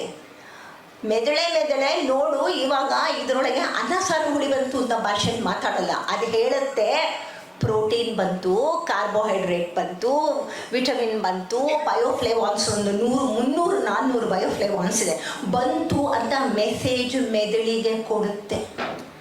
ಮೆದುಳು ಅದನ್ನು ಅರ್ಥ ಮಾಡ್ಕೊಳುತ್ತೆ. ಅನ್ನ ಬಂತು ಅಂತ ನೋಡಲ್ಲ, ಯಾವ ತರಹದ ಕಾರ್ಬೋಹೈಡ್ರೇಟ್, ಬರೀ ಕಾರ್ಬೋಹೈಡ್ರೇಟಲ್ಲೇ ನಾನಾ ವಿಧಗಳಿದೆ, ಯಾವ ತರಹದ ಕಾರ್ಬೋಹೈಡ್ರೇಟ್ ಬಂತು ಅಂತ ಯೋಚಿಸಿ ಅದನ್ನು ಬ್ರೇಕ್ ಡೌನ್ ಮಾಡುವಂತಹ ಒಂದು ಜೀರ್ಣ ರಸವನ್ನು, ಕಿಣ್ವವನ್ನು ಉತ್ಪತ್ತಿ ಮಾಡಿ ಕೆಳಗೆ ಕಳಿಸುತ್ತೆ. ಹೀಗೆ ಕ್ರಿಯೆ ನಡೀತಿರುವಾಗ ದೇಹಕ್ಕೆ ಗೊತ್ತಿಲ್ಲದೆ ಇರುವಂಥ ಈ ಆಹಾರಗಳ ಮೂಲಕ ಎಲ್ಲ ವಿಷ ತಗೊಂಡು ಒಳಗೆ ಹೋದಾಗ ಪಾಪ ನಮ್ಮ ಮೆದುಳಿಗೆ ಹೊಟ್ಟೆಗೂ ಅರ್ಥ ಆಗಲ್ಲ, ಇದು ಏನು, ಅದು ಗೊತ್ತೇ ಇಲ್ಲ ಅದೇನು ಅಂತ. ಏನೋ ಬಂದಿದೆ, ಕನ್ಫ್ಯೂಷನು, ಭಯ. ಆ ಭಯದಲ್ಲಿ ಅದು ಮೆದುಳಿಗೆ ಏನೋ ಗೊತ್ತಾಗ್ತಾ ಇಲ್ಲ, ಏನೇನೋ ಬಂದಿದೆ ಅಂತ. ಮೆದುಳಿಗೂ ಗೊತ್ತಾಗ್ತಾ ಇಲ್ಲ. ಅದಕ್ಕೆ ಪೂರಕವಾಗಿರುವಂತಹ ಕಿಣ್ವವನ್ನು, ಜೀರ್ಣ ರಸವನ್ನು ಕಳಿಸ್ಬೇಕು ಅಂತ ಅನ್ನೋದಕ್ಕೆ ಅದರ ಹತ್ರ ಇದ್ರೆ ತಾನೇ. ನನ್ನ ದೇಹ ತಯಾರು ಮಾಡ್ಕೊಳ್ತಿರೋದು ಪ್ರೋಟೀನೇಸನ್ನು ಮಾಡುತ್ತೆ, ಸೂಕ್ರೇಸನ್ನು ಮಾಡುತ್ತೆ. ಆದರೆ ಯಾವುದೋ ಒಂದು ವಿಷವನ್ನು ತಂದಾಗ ನನ್ನ ದೇಹ ಅದನ್ನು ಬ್ರೇಕ್ ಡೌನ್ ಮಾಡೋದು ಅದಕ್ಕೆ ಗೊತ್ತಿಲ್ಲ. ಅದೇನು ಮಾಡುತ್ತೆ, ಅಲ್ಲಿಂದ ಶುರು ಆಗುತ್ತೆ. ಹಂಗೂ ಹಿಂಗೂ ಒಂದಷ್ಟು ಏನು ಮಾಡುತ್ತೆ, ದೇಹ ವಿಸರ್ಜನೆಯನ್ನು ಮಲದ ಮೂಲಕ ಮಾಡುತ್ತೆ. ಮಲದ ಮೂಲಕ ಆಗೋದು ಬಹಳ ಕಡಿಮೆ. ಆ ನಂತರ ಪ್ರತಿಯೊಂದು ನಮ್ಮ ರಕ್ತನಾಳದಲ್ಲಿ ಹೋಗುತ್ತೆ. ರಕ್ತನಾಳದಲ್ಲಿ ಹೋದಾಗ ದೇಹದ ಪ್ರತಿಯೊಂದೊಂದು ಜೀವಕೋಶಕ್ಕೂ ಆಹಾರವನ್ನು ಕೊಡ್ತಾ ಹೋಗುತ್ತೆ. ನಿಮ್ಮ ಜೀವಕೋಶಕ್ಕೆ ಏನು ಆಹಾರ ಬೇಕೋ ಅದು ತಗೊಳುತ್ತೆ. ಸೇಮ್ ನಮ್ಮ ಹೊಟ್ಟೆ ಹೇಗೆ ಮಾಡ್ತೋ ಅದು ಕೂಡ ತನ್ನದ ಅಲ್ಲದೆ ಇರುವಂತಹ, ತನಗೆ ಗೊತ್ತಿಲ್ಲದೆ ಇರುವಂತಹ ಇನ್ನೊಂದು ರಾಸಾಯನ ಒಳಗೆ ಹೋದಾಗ ಅದಕ್ಕೆ ಗಡಿಬಿಡಿ ಆಗುತ್ತೆ. ಯಾವ ಥರ ಗಡಿಬಿಡಿ ಆಗುತ್ತೆ, ಯುದ್ಧ ಮಾಡೋಕ್ಕೆ ನಿಂತ್ಕೊಳ್ಳುತ್ತೆ. ನಿಮ್ಮ ಮನೆ ಮುಂದೆ ಒಂದು ಅನ್ನೋನ್ ಪರ್ಸನ್ ಬಂದು ಬಾಗಿಲು ತಟ್ಟಾಗ ನೀವು ತೆಗೆದು ಬಿಡ್ತೀರಾ? ತೆಗಿಯೋಲ್ಲ. ಬಾಗಿಲು ಮುಚ್ತೀರಾ? ಯಾರೋ ಒಬ್ಬ ಸ್ಟ್ರೇಂಜರ್ ಬಂದು ತಟ್ತಿದ್ರೆ ತೆಗೆದು ಬಿಡ್ತೀವ? ತೆಗಿಯೋಲ್ಲ. ಜೀವಕೋಶನೂ ಹಾಗೆ ಮಾಡುತ್ತೆ. ಅರೆ ಇದು ಯಾವುದೋ ನನಗೆ ಗೊತ್ತಿಲ್ಲ, ಇದು ಶತ್ರು ಬಂದಿದೆ, ಇದನ್ನು ನಾನು ತಡಿಬೇಕು ಅಂತ ಹೇಳಿ ತನ್ನ ಸೆಲ್ ವಾಲನ್ನು ಅದು ಅಡ್ಡ ನಿಲ್ಲಿಸ್ಕೊಳುತ್ತೆ. ಈ ಕೆಲಸ ಮಾಡಬೇಕಾದ್ರೆ ಅದಕ್ಕೆ ಮೆದುಳಿದೆ, ಯೋಚನೆ ಮಾಡ್ತಾ ಇದೆ ಅದು. ಅರೆ ಇದು ನನಗೆ ಬೇಡದೇ ಇರೋದು, ನಾನು ಸೆಲ್ ವಾಲನ್ನು ಹಾಕ್ಕೊಂಡು ಅಡ್ಡ ಇಟ್ಕೊಂಡಿದ್ದೀನಿ ಅಂತ ಹೇಳುತ್ತೆ. ಸುಮಾರು ಸಂದರ್ಭಗಳಲ್ಲಿ ನಮ್ಮ ಜೀವಕೋಶಗಳ ಒಳಗಡೆ ಇರೋದಕ್ಕಿಂತ ಹೊರಗಡೆ ಬಂದ ಈ ವಿಷಾಣು ಪ್ರಬಲವಾಗಿರುತ್ತೆ. ಪ್ರಬಲವಾಗಿದ್ದಾಗ ಏನು ಮಾಡುತ್ತೆ, ಅದು ಈ ಜೀವಕೋಶದ ಹೊರ ಕವಚವನ್ನು, ಗೋಡೆ ಇದೆಯಲ್ಲ, ಆ ಗೋಡೆಯನ್ನು ಭೇದಿಸಿಕೊಂಡು ಒಳಗೆ ಹೋಗುತ್ತೆ. ಒಳಗೆ ಹೋದಾಗ ಒಂದೊಂದು ಜೀವಕೋಶದಲ್ಲೂ ಅನೇಕ ಅಂಶಗಳಿದೆ. ಅದನ್ನು ಕೂಡ ನಾವು ಜೀವಕೋಶದ ಅಂಗಾಂಗ ಅಂತ ಹೇಳಿದ, ನಾನು ಹೆಂಗೆ ಲಂಗ್ಸು ಮತ್ತು ಹಾರ್ಟು, ಕಿಡ್ನಿ ಅಂತ ಹೇಳ್ತೀವೋ ಹಾಗೆ ಅದರಲ್ಲೂ ಅನೇಕ ಅಂಗಾಂಗಗಳು ಬರುತ್ತೆ. ಅದು ಎಲ್ಲಕ್ಕೂ ಗಾಬರಿ ಆಗಿಬಿಡುತ್ತೆ. ಅರೆ ನಾನು ನಂಬ್ಕೊಂಡಿದ್ನಲ್ಲ ಈ ಜೀವಕೋಶದ ವಾಲನ್ನು, ಇದು ಹೇಗೆ ಒಳಗೆ ಬಿಡ್ತು ಅಂತ ಅದು ಕನ್ಫ್ಯೂಸ್ ಆಗುತ್ತೆ. ಕನ್ಫ್ಯೂಸ್ ಆದಾಗ ಏನಾಗುತ್ತೆ, ಯುದ್ಧದಲ್ಲಿ ಇದು ಸೋತಾಗ ಮ್ಯೂಟೇಷನ್ ಆಗುತ್ತೆ ಅಥವಾ ಕೊಳೆಯುತ್ತೆ. ಮ್ಯೂಟೇಷನ್ ಆದಾಗ ತನ್ನ ರಚನೆಯನ್ನು ಅದು ಬದಲಾಗಿಸ್ಕೊಳುತ್ತೆ. ಅದೇ ವಿಷ ತನ್ನ ರಚನೆಯನ್ನು ಅದು ಬದಲಾಗಿಸ್ಕೊಳುತ್ತೆ, ಅದು ವಿಷವಾಗುತ್ತೆ ಅಥವಾ ಕೊಳೆಯುತ್ತೆ. ನಮ್ಮ ದಿನಾ ನಾವಿಷ್ಟು ವಿಷ ತಿಂತಿದ್ದೀವಲ್ಲ, ನನ್ನ ದೇಹದ 30 ಟ್ರಿಲಿಯನ್ ಜೀವಕೋಶಗಳು ಎಷ್ಟು ಕೊಳ್ತಿದೆ, ಎಷ್ಟು ಮ್ಯೂಟೇಟ್ ಆಗಿದೆ, ಎಷ್ಟು ಮ್ಯೂಟೇಟ್ ಆಗಿದ್ದು ತನ್ನ ಸಂತಾನವನ್ನು ವೃದ್ಧಿ ಮಾಡುತ್ತಲ್ಲ. ಪ್ರತಿಯೊಂದು ಜೀವಕೋಶ ಮಲ್ಟಿಪ್ಲೈ ಆಗಬೇಕಲ್ಲ, ಸೆಲ್ಯುಲರ್ ಡಿವಿಷನ್ ಆಗಬೇಕಲ್ಲ. ಅಲ್ಲಿ ಆಗುವಾಗ ಈ ಮ್ಯೂಟೇಟ್ ಆಗಿರುವಂತಹ ಜೀವಕೋಶ ಎಂತಹ ಇನ್ನೊಂದು ಜೀವಕೋಶವನ್ನು ಉತ್ಪತ್ತಿ ಮಾಡಬಹುದು. ಹೀಗೆ ಅದು ಉತ್ಪತ್ತಿ ಮಾಡಿದಾಗ ಯಾವ ತರಹದ ಹಾರ್ಮೋನ್ಗಳು ಬರಬೇಕಾಗಿದೆಯೋ ಅದು ಬರ್ತಿಲ್ಲ. ಇದೊಂದು ಕಾಂಪ್ಲೆಕ್ಸ್ ಬಯೋಲಾಜಿಕಲ್ ಸಿಸ್ಟಮ್. ಅದು ಒಂದು ಸಣ್ಣ ಸಣ್ಣ ಆಘಾತ ಆದರೂ ಇಡೀ ದೇಹ ಹಾಳಾಗುತ್ತೆ.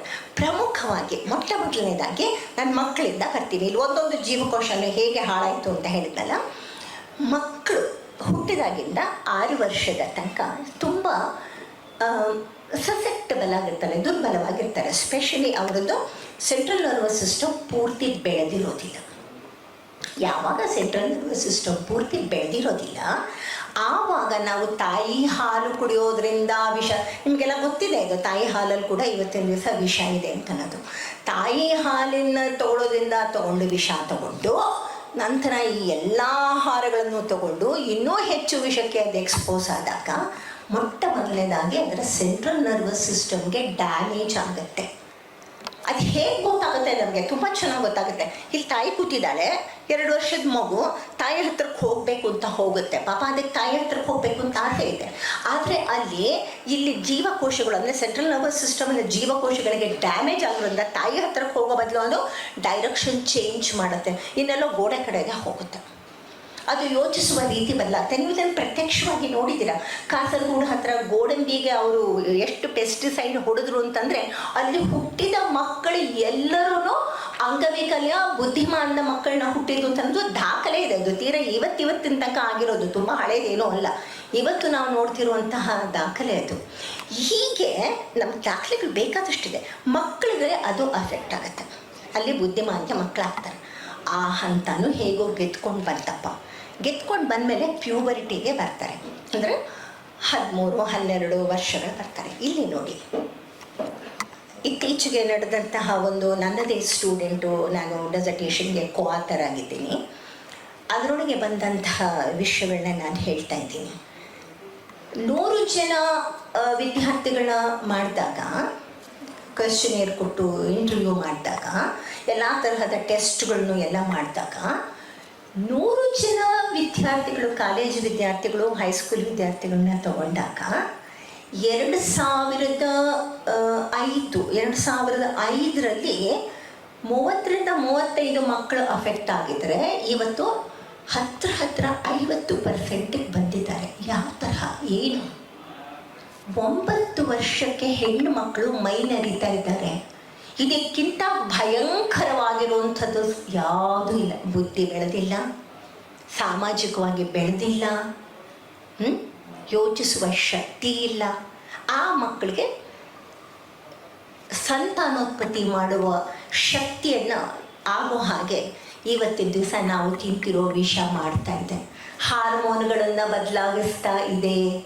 ನಾವು ತಿಂತಿರುವ ಅನೇಕ ಆಹಾರಗಳಲ್ಲಿ ಈಸ್ಟ್ರೋಜನ್ ಮಿಮಿಕ್ ಮಾಡುವಂತಹ, ಆಂಡ್ರೋಜನ್ ಮಿಮಿಕ್ ಮಾಡುವಂತಹ ಅಂಶಗಳು ಈ ಎಲ್ಲ ವಿಷಯಗಳಲ್ಲೂ ಇದೆ. ಅದನ್ನು ತಿಂತಾ ಇರೋದ್ರಿಂದ ಈಸ್ಟ್ರೋಜನ್ ಅವಳ ವಯಸ್ಸಿಗೆ ಬರಬೇಕಾಗಿರುವಂಥ, ಹುಡುಗನಿಗೆ ಅವನ ವಯಸ್ಸಿಗೆ ಬರಬೇಕಾಗಿರುವಂತಹ ಆಂಡ್ರೋಜನ್ ಈಸ್ಟ್ರೋಜನ್ ಎಂಡ್ ಪ್ರಾಡಕ್ಟ್ ಬರದೆ ಈ ಹಂತಗಳೆಲ್ಲ ಜಂಪ್ ಮಾಡಿಕೊಂಡು ಬರೀ ಎಂಡ್ ಪ್ರಾಡಕ್ಟ್ ಬಂದಾಗ ಅವರು ಬೆಳೀತಾ ಇದ್ದಾರೆ.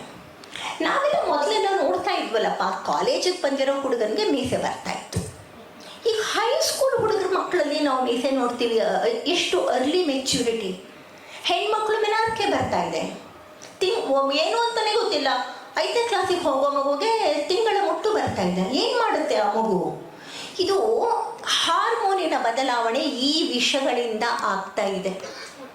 ಇದು ಇನ್ನೂ ಮುಂದುವರೆದು ಏನಾಗ್ತಾ ಇದೆ, ಫರ್ಟಿಲಿಟಿ ಪ್ರಾಬ್ಲಮ್ಗಳು, ಸೆಕೆಂಡರಿ ಇನ್ಫರ್ಟಿಲಿಟಿ ಅಂತ ಹೇಳ್ತೀವಿ ನಾವಿದು. ಪಿಟ್ಯೂಟರಿ ಗ್ಲ್ಯಾಂಡ್ ಅದು ಕೂಡ ಆಗಿದೆ ಇದರಿಂದ. ಈ ಸೆಕೆಂಡರಿ ಇನ್ಫರ್ಟಿಲಿಟಿನ ತುಂಬ ನೋಡ್ತಾ ಇದ್ದೀವಿ. ಹೆಣ್ಣು ಮಕ್ಕಳಲ್ಲಿ ಋತುಚಕ್ರ ಸರಿಯಾಗಿ ಬರದೇ ಇರೋದು. ಯಾವಾಗಲೋ ಬರುತ್ತೆ, 40 ದಿವಸಕ್ಕೆ, 50 ದಿವಸಕ್ಕೆ. ಎಷ್ಟೋ ಜನ ನಂತರ 5-6 ತಿಂಗಳಾಗಿದ್ರು ಋತುಚಕ್ರ ಬಂದಿಲ್ಲ, ಬರ್ತಾ ಇದ್ದಾರೆ. ಇದು ಅಪ್ಪ ಅಮ್ಮಂದ್ರಿಗೆ ಇರಲಿಲ್ವಲ್ಲ, ಅಜ್ಜಿಗಿರ್ಲಿಲ್ವಲ್ಲ. ಹಿಂದಿನ ಕಾಲದಲ್ಲಿ ಮದುವೆ ಆಯಿತು ಅಂತಂದರೆ 1 ವರ್ಷಕ್ಕೊಳಗೆ ಮಗು ಆಗೋದು ಗ್ಯಾರಂಟಿ ಇತ್ತು. ಎಷ್ಟು ಸುಲಭವಾಗಿ ಮಕ್ಕಳಾಗ್ತಿದ್ರು. ನಮಗೆ ಸಾಕಪ್ಪ ಅಂದ್ಬಿಟ್ಟು ಮಕ್ಕಳಿಗೆ ಸಾಕಮ್ಮ ಅಂತ ಹೆಸರು ಇಡ್ತಿದ್ರು. ಗಂಡು ಮಕ್ಕಳಿಗೆ ಗುಂಡಪ್ಪ ಅಂತ ಇಡ್ತಿದ್ರು. ಅಯ್ಯೋ ಸದ್ಯ ಸಾಕಪ್ಪ, ಇನ್ನೇನು ಮಕ್ಕಳು ಬೇಡ. ಇವಾಗ ಬೇಕು ಅಂತ ಹೇಳ್ತಾ ಇದ್ದೀರಿ. ಬೀದಿಗೂ ನೀವು ಸುಮ್ಮನೆ ಇಲ್ಲಿಂದ ನಿಮ್ಮ ಮನೆಗೆ ಇವತ್ತು ಹೋಗಿ ಎಷ್ಟು ಫರ್ಟಿಲಿಟಿ ಸೆಂಟರ್ಗಳನ್ನ ನೋಡ್ತೀರಾ ಅಂತ ಒಂದು ಲಿಸ್ಟ್ ಮಾಡ್ಕೊಳ್ಳಿ. ಎಷ್ಟು ಅದರಲ್ಲಿ ಒಂದಷ್ಟು ಬಿಟ್ಬಿಡಿ, ಅದ್ರ ವಿಷಯ ನಾನು ಇವತ್ತು ಮಾತಾಡ್ತಾ ಇಲ್ಲ. ಬೇಕೋ ಬೇಡವೋ, ನಿಮಗೆ ಇನ್ಫರ್ಟಿಲಿಟಿ ಇದೆ ಅಂತ ಹೇಳಿ ಅದು ಬೇರೆ. ನಿಜವಾಗ್ಲೂ ಇನ್ಫರ್ಟಿಲಿಟಿ ಸೆಂಟರ್ಗಳು ಎಷ್ಟೊಂದಿದೆ, ಅದಕ್ಕೆ ಹೋಗ್ತಾ ಇದ್ದಾರೆ. ಮದುವೆಗಳು ಮಾಡ್ಕೊಂಡ್ಮೇಲೆ ಹುಡುಗ ಹೇಳ್ತಾ ಇದ್ದಾನೆ, ಟೆಸ್ಟ್ಗಳ ಹೇಳ್ತಾ ಇದೆ ಅವರ ವೀರ್ಯವಂತರಾಗಿಲ್ಲ ಅಂತ. ಹೆಣ್ಮಕ್ಳಿಗೆ ನಿಮ್ಗೆ ಏನೇನು ಬರಬೇಕಾಗಿದೆಯೋ ಬರ್ತಾ ಇಲ್ಲ. ಸೊ ಅವನಿಗೆ ಈಸ್ಟ್ರೋಜನ್ ಜಾಸ್ತಿ ಆಗ್ತಾ ಇದೆ. ಯಾಕೆಂದರೆ ಈಸ್ಟ್ರೋಜನ್ ಮಿಮಿಕ್ಗಳನ್ನ ಪಾಪ ತಿಂದಿದ್ದಾನೆ. ಇವಳಿಗೆ ಆಂಡ್ರೋಜನ್ ಜಾಸ್ತಿ ಆಗಿದ್ರೆ ಪುರುಷನ ಹಾರ್ಮೋನ್ಗಳು. ಹಿಪ್ಸುಟಿಸಮ್ ನೋಡ್ತಾ ಇದ್ದೀವಿ ಹೆಣ್ಮಕ್ಳಲ್ಲಿ. ಇಲ್ಲಿ ಕೂದಲು ಬೆಳೆಯುತ್ತೆ, ಬ್ಯೂಟಿ ಪಾರ್ಲರ್ಗೆ ಹೋಗಿ ತೆಗೆಸ್ಕೋತಾರೆ, ಅದು ಬೇರೆ ವಿಷಯ. ಇಲ್ಲಿ ಚೆನ್ನಾಗಿ ಕೂದಲು ಬೆಳೆಯುತ್ತೆ, ಗಡ್ಡ ಬೆಳೀತಿದೆ ಹೆಣ್ಮಕ್ಳಿಗೆ. ಹಿರ್ಸುಟಿಸಮ್ ಅಂತ ಕರಿತೀವಿ. 20-22 ವರ್ಷಕ್ಕೆ ಆಲೋಪೇಶಿಯಾ ಬರ್ತಿದೆ, ಬಾಲ್ಡ್. ಹುಡುಗರಿಗಾಗತ್ತೆ ಬಾಲ್ಡ್, ಹುಡುಗಿರಿಗಾಗ್ತಾ ಇದೆ. ಅದಕ್ಕೆ ಹೋಗಿ ಹೇರ್ ವ್ಯೂ ಮಾಡಿಸ್ಕೋತಾರೆ, ದಟ್ಸ್ ಅ ಡಿಫ್ರೆಂಟ್ ಇಶ್ಯೂ. ಅದು ಕವರ್ ಮಾಡೋದು ಬೇರೆ. ಆಗೋದು ಒಳಗಡೆ ಕ್ರಿಯೆಗಳು ನಡೀತಾನೆ. ಯಾಕೆಂದರೆ ಅವಳ ದೇಹದಲ್ಲಿ ಆಂಡ್ರೋಜನ್ ಇದೆ. ಹುಡುಗರ ದೇಹದಲ್ಲಿ ಹುಡುಗರಿಗೆ ಎದೆ ಒಪ್ಪಿಕೊಂಡು ಬರುವಂತಹ ಸಂದರ್ಭಗಳು ಬೇಕಾದಷ್ಟು ಮೆಡಿಕಲ್ ಇದರಲ್ಲಿ ನಿಮಗೆ ಸಿಗುತ್ತೆ. ನಾವೇ ನೋಡ್ತಿದ್ದೀವಿ ನಮ್ಮ ಟೆಸ್ಟ್ಗಳಲ್ಲಿ. ಯಾಕೆ ಈಸ್ಟ್ರೋಜನ್ ಅವರು ಈ ಆಹಾರಗಳಿಂದ ತಗೋತಾ ಇದ್ದಾರೆ. ಇದರಲ್ಲಿ ಎಲ್ಲವೂ ಈಸ್ಟ್ರೋಜನ್ ಮಿಮಿಕ್ಗಳೇ. ಏನೇ ನಾನು ಹೇಳಿದ ಪೆಸ್ಟಿಸೈಡ್ಗಳು, ಫಂಗಿಸೈಡ್ಗಳು, ಒಂದಿಷ್ಟುದ ಹೇಳಿದ್ನಲ್ಲ, ಅದು ಎಲ್ಲದರಲ್ಲೂ ಇಂಥದ್ದಿದೆ. ಇದನ್ನು ಎಲ್ಲವನ್ನು ಸೇವಿಸಿದಾಗ ಅವರ ದೇಹ ಬದಲಾಗ್ತದೆ. ಫೈನ್, ಅಲ್ಲೂ ಗೆದ್ದು ಬಿಟ್ರಪ್ಪ, ಅಲ್ಲೂ ಗೆದ್ಕೊಂಡ್ರು. 30 ವರ್ಷ 40 ವರ್ಷಕ್ಕೆ ಬಂತು. Obesity, diabetes, cardiac problem. 120 ಎಷ್ಟಂಗ ಇದೆಯೋ ನಮಗೆ, ಅಷ್ಟಂಗಕ್ಕೂ ಒಂದೊಂದು ಕಾಯಿಲೆ ರೀ, ಅಷ್ಟಂಗಕ್ಕೂ ಒಂದೊಂದು ಕಾಯಿಲೆ. ಇಲ್ಲಿದೆ ಇಷ್ಟೊಂದು ಆಸ್ಪತ್ರೆಗಳು ಯಾಕೆ ಬೇಕಿತ್ತು ನಮಗೆ? ಒಂದೊಂದು ಅಂಗಕ್ಕೂ ಕಾಯಿಲೆ. ಅಲ್ಲೂ ಗೆದ್ದು ಬಿಟ್ಟುವಪ್ಪ. ನಾನಾಗಲೇ ಏನು ಹೇಳಿದೆ, ಜೀವಕೋಶಗಳ ಒಳಗಡೆ ಇರೋ ಜೀವಕೋಶಗಳಿಗೆ ಸಂತಾನ ಶಕ್ತಿ ಇದೆ ಅಂತ ಹೇಳಿದ್ನಲ್ಲ. ನಾವು ಹೇಗೆ ಸಂತಾನೋತ್ಪತ್ತಿ ಮಾಡಿ ಒಂದು ಮಗುವನ್ನು ಸೃಷ್ಟಿ ಮಾಡ್ತೇವೋ ಅದೇ ರೀತಿ ಒಳಗಡೆ ಇರುವ ಜೀವಕೋಶವು ಇನ್ನೊಂದು ಜೀವಕೋಶವನ್ನು ಸೃಷ್ಟಿ ಮಾಡಬೇಕು. ವಿಷದ ಪ್ರಮಾಣ ಜಾಸ್ತಿ ಆದಾಗ, ಅದು ಮ್ಯೂಟೇಟ್ ಆದಾಗ, ಅದು ಉತ್ಪತ್ತಿ ಮಾಡುವಂತಹ ತನ್ನ ಸಂತಾನ ಅಂದರೆ ತನ್ನ ಪ್ರತಿರೂಪವಾಗಿ ಇರಬೇಕಾಗಿದ್ದಂತಹ ಒಂದು ಜೀವಕೋಶವನ್ನು ಸೃಷ್ಟಿ ಮಾಡದೆ ಕಾಯಿಲೆಯ ಯುಕ್ತವಾಗಿರುವಂಥ ಜೀವಕೋಶಗಳನ್ನ ಸೃಷ್ಟಿ ಮಾಡುತ್ತೆ, ಇಲ್ಲ ಅದು ವಿಪರೀತವಾಗಿ ಸೃಷ್ಟಿ ಮಾಡುತ್ತೆ. ಅದರ ರಿಸಲ್ಟು ನಿಮಗೆಲ್ಲರಿಗೂ ಗೊತ್ತಿದೆ, ಕ್ಯಾನ್ಸರ್. ಇಷ್ಟು ಕಾಯಿಲೆಗಳನ್ನು ನಾವು ಇವತ್ತು ಇದರಿಂದ ತೆಗೆದುಕೊಳ್ತಾ ಇದ್ದೀವಿ. ಸಾಕ? ಇನ್ನೂ ಬೇಕಾ ಕಾಯಿಲೆಗಳು? ಆಯ್ತಪ್ಪ, ಈ ಸಸ್ಯಗಳಿಗೆ ತಾನೇ ನೀವು ಈ ಥರ ಎಲ್ಲ ಹಾಕೋದು, ನಾನು ಇದನ್ನು ತಿನ್ನಲ್ಲ, ನಾನು ಬರೀ ಮಾಂಸ ತಿನ್ಕೊಂಡೇ ಇದ್ದು ಬಿಡ್ತೀನಿ ಅಂದರೆ ಏನಾಗುತ್ತೆ ಗೊತ್ತಾ? ಬಾಣಲೆಯಿಂದ ಬೆಂಕಿಗೆ ಬೀಳ್ತೀರ ಅಷ್ಟೆ. ಯಾವ ಕಡೆ ಹೋಗ್ತೀರಾ?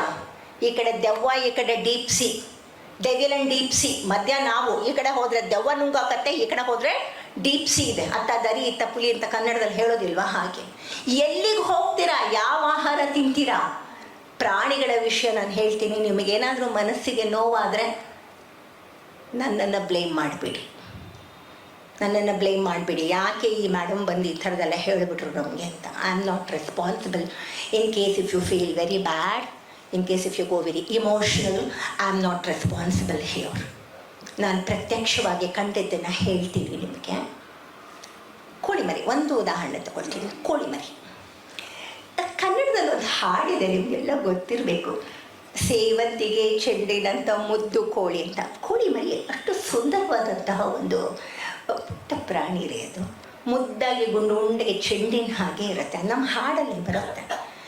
ಈ ಕೋಳಿ ಮರಿ ಹ್ಯಾಚ್ ಆದಮೇಲೆ 10ರಿಂದ 14 ದಿವಸ ತನಕ ಅದಕ್ಕೆ ಏನು ಕುಕ್ಕಿ ಆಹಾರವನ್ನು ತೆಕ್ಕೊಳ್ಳೋಕ್ಕೆ ಬರೋದಿಲ್ಲ. ತಾಯಿನೇ ಫೀಡ್ ಮಾಡಬೇಕು. ಹುಳ, ಹುಪ್ಪಟೆ, ಕಾಳು, ಬೀಳು ತೊಗೊಂಡು ಬಂದು ತಾಯಿ ಹಾಕುತ್ತೆ. ಅದು ಕೊಕ್ಕಿಂದ ಕೊಕ್ಕೋಗಿ ಹಾಕತ್ತೆ. ಇಲ್ಲಿ ಅನಿಮಲ್ ಹಸ್ಬೆಂಡ್ರಿನಲ್ಲಿ ಏನು ಮಾಡ್ತಾ ಇದ್ದಾರೆ? 14 ದಿವಸ ಕಾಯೋದ, ಒಟ್ಟು ದುಡ್ಡು ವೇಸ್ಟ್ ಮಾಡ್ಕೊಳ್ಳೋದ ನಾನು? ಅಯ್ಯೋ ಇಲ್ಲಪ್ಪ, ಖಂಡಿತ ಇಲ್ಲ. ಅದು 14 ದಿವಸದಲ್ಲಿ ಬೆಳೆದು ಬಿಡ್ಬೇಕದು. ಬಟ್ ಅದಕ್ಕೆ ಆಹಾರ ತಿನ್ನಕ್ಕೆ ಬರಲ್ಲ. ಏನು ಮಾಡ್ತಾರೆ? ಆ ಸೇವಂತಿಗೆ ಚೆಂಡಿನಂಥ ಮುದ್ದು ಕೋಳಿ ಇದೆಯಲ್ಲ, ಅದನ್ನು ಹಿಡ್ಕೊಂಡು ಬಿಸಿ ತವಾ ಇರುತ್ತೆ, ಕಲ್ಲು ಅಥವಾ ಯಾವುದೋ ಒಂದನ್ನು ಸುಡ್ತಾರೆ. ಅದ್ರ ಮೇಲೆ ಅದರ ಕೊಕ್ಕನ್ನು ಹೀಗೆ ಚೆನ್ನಾಗಿ ಹಾಕಿ ಉಜ್ತಾರೆ. ಉಜ್ಜಿದಾಗ ಅದ್ರದ್ದು ಚೂಪಾಗಿರುವಂತಹ ಕೊಕ್ಕು ಮೊಂಡಾಗುತ್ತೆ. ಮೊಂಡಾದ್ಮೇಲೆ ಏನು ಮಾಡ್ತಾರೆ? ಎಲ್ಲವನ್ನು ಕೇಜು ತಾಯಿಯಿಂದ ಬೇರೆ ಮಾಡ್ತಾರೆ. ಹಸುನು ಕೂಡ, ಕರುನು ತಾಯಿಯಿಂದ ಬೇರೆ ಮಾಡ್ತಾರೆ.